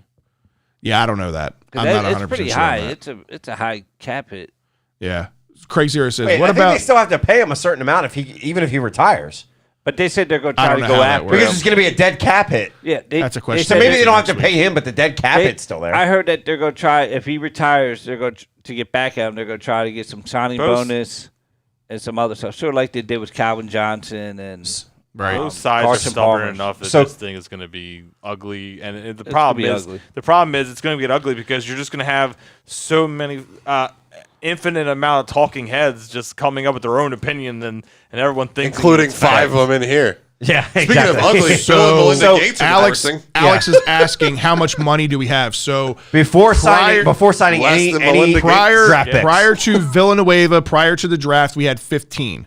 Villanueva, after like seeing the numbers on it, I was listening to McFarland on Twitter earlier today. He said it should be somewhere in the neighborhood of about $5.5 million as far as cap hit this year. So that puts us, let's just say, down a round number of 10. You sign the draft class, which is going to be right around $4 million. That puts you down at 6. The Ravens usually like to go into the offseason or into the season with $4 to $5 million of a cushion for insurance in case they have to sign somebody during the year due to injury. Right at that. So you're like real close. If they don't do any more restructures or anything, you might have a million or two left after Villanueva to do anything. Craig brings up a question. What about Stanley and Humphrey restructuring their deals to free up a little bit more money. There's definitely some restructuring that they could do to free up more money if they needed to. That's why I'm saying I don't think Justin not Houston is off the table. I think there's a way to get that deal done, and I think the Ravens have a number, whatever that number is. They know what it is. They've offered that to Houston, and Houston's taking that time to see if he can find something better, and if not, he knows he's got that here. Let's be real. They probably offered just under that number. Right. They're not going to put their best foot forward on that situation if he's shopping. I mean, either way, they gave him a number that they're comfortable with, and now it's up to him whether he wants to take that. The thing about the restructuring, right, is I don't know, right? You just re-signed Ronnie Stanley last year. And Humphrey. Are either of those guys going to be willing to restructure just 1 year into their contract? Stanley was 2 years ago, right? That was a week before his before he got hurt. Right. Yeah. You're right. He got paid right before he got hurt. So that's my point is, are either of these guys going to be willing to restructure just a year in? Right. On what? Ronnie's on a 4? At the end of the day, they still get their money. When they restructure, they're not losing anything. And a lot of times they gain long term. But some it's guys just shuffling the money around to make sense for might as well this not year. have some a cap, guys with the let's be restructure, it depends. Some guys with the restructure, it's okay. You can restructure, pay me the latter half of my year. Some guys, it becomes okay. You want to restructure? I want another year. It doesn't become. It depends on what situation both these guys are in. I can't speak to that. But I know that I've seen that situation where they're asking guys to restructure, you're looking to restructure, and that restructure turns into an extension. It depends if they invested in Dogecoin or not. I know Jermaine Carter did, and now he's buying an AMG. I have tripled my money now at this point, so I'm happy. So Craig says both were last year, but it is for a Super Bowl. They might. There's still some question marks around Super this. Bowl. You know, Lamar is only going to count like $2 million against the cap this year. I think it's 1.7. Last time you'll say that. Yeah, it's like less than $2 million. It's ridiculous. It's the best bargain deal in all of football right now. Well, I think if he like the overall bonus thing, like he could reach like 3.5. No, I'm talking about cap impact. Cap impact is less than $2 million this year, regardless of how he performs. I thought Baker was a year before Lamar. Same exact year. He was overall. Yeah, they were the same draft. Same draft. Yeah, he was same number draft. 1 overall. It was the year it was Baker, Josh Allen. I was talking about how they picked up Arnold. his 5th-year option. Everybody got their 5th-year option picked up. Yeah, of course. Well, I mean, Except for Arnold. No, I'm talking about QBs. Josh Rosen got cut his second year, Jo- so he didn't get to his fifth. I don't think That the guy. Panthers have made a decision on Darnold's 5th option yet. Yeah, I don't haven't think heard they anything have. about that. But all right, we're going to sign off here. Appreciate you guys tuning in. Thank you again for everybody who took the time to donate and to watch our draft live show. We're going to do that pretty much every year. So appreciate you guys taking the time, and we will see you next Tuesday night, 7:30 as always. See you.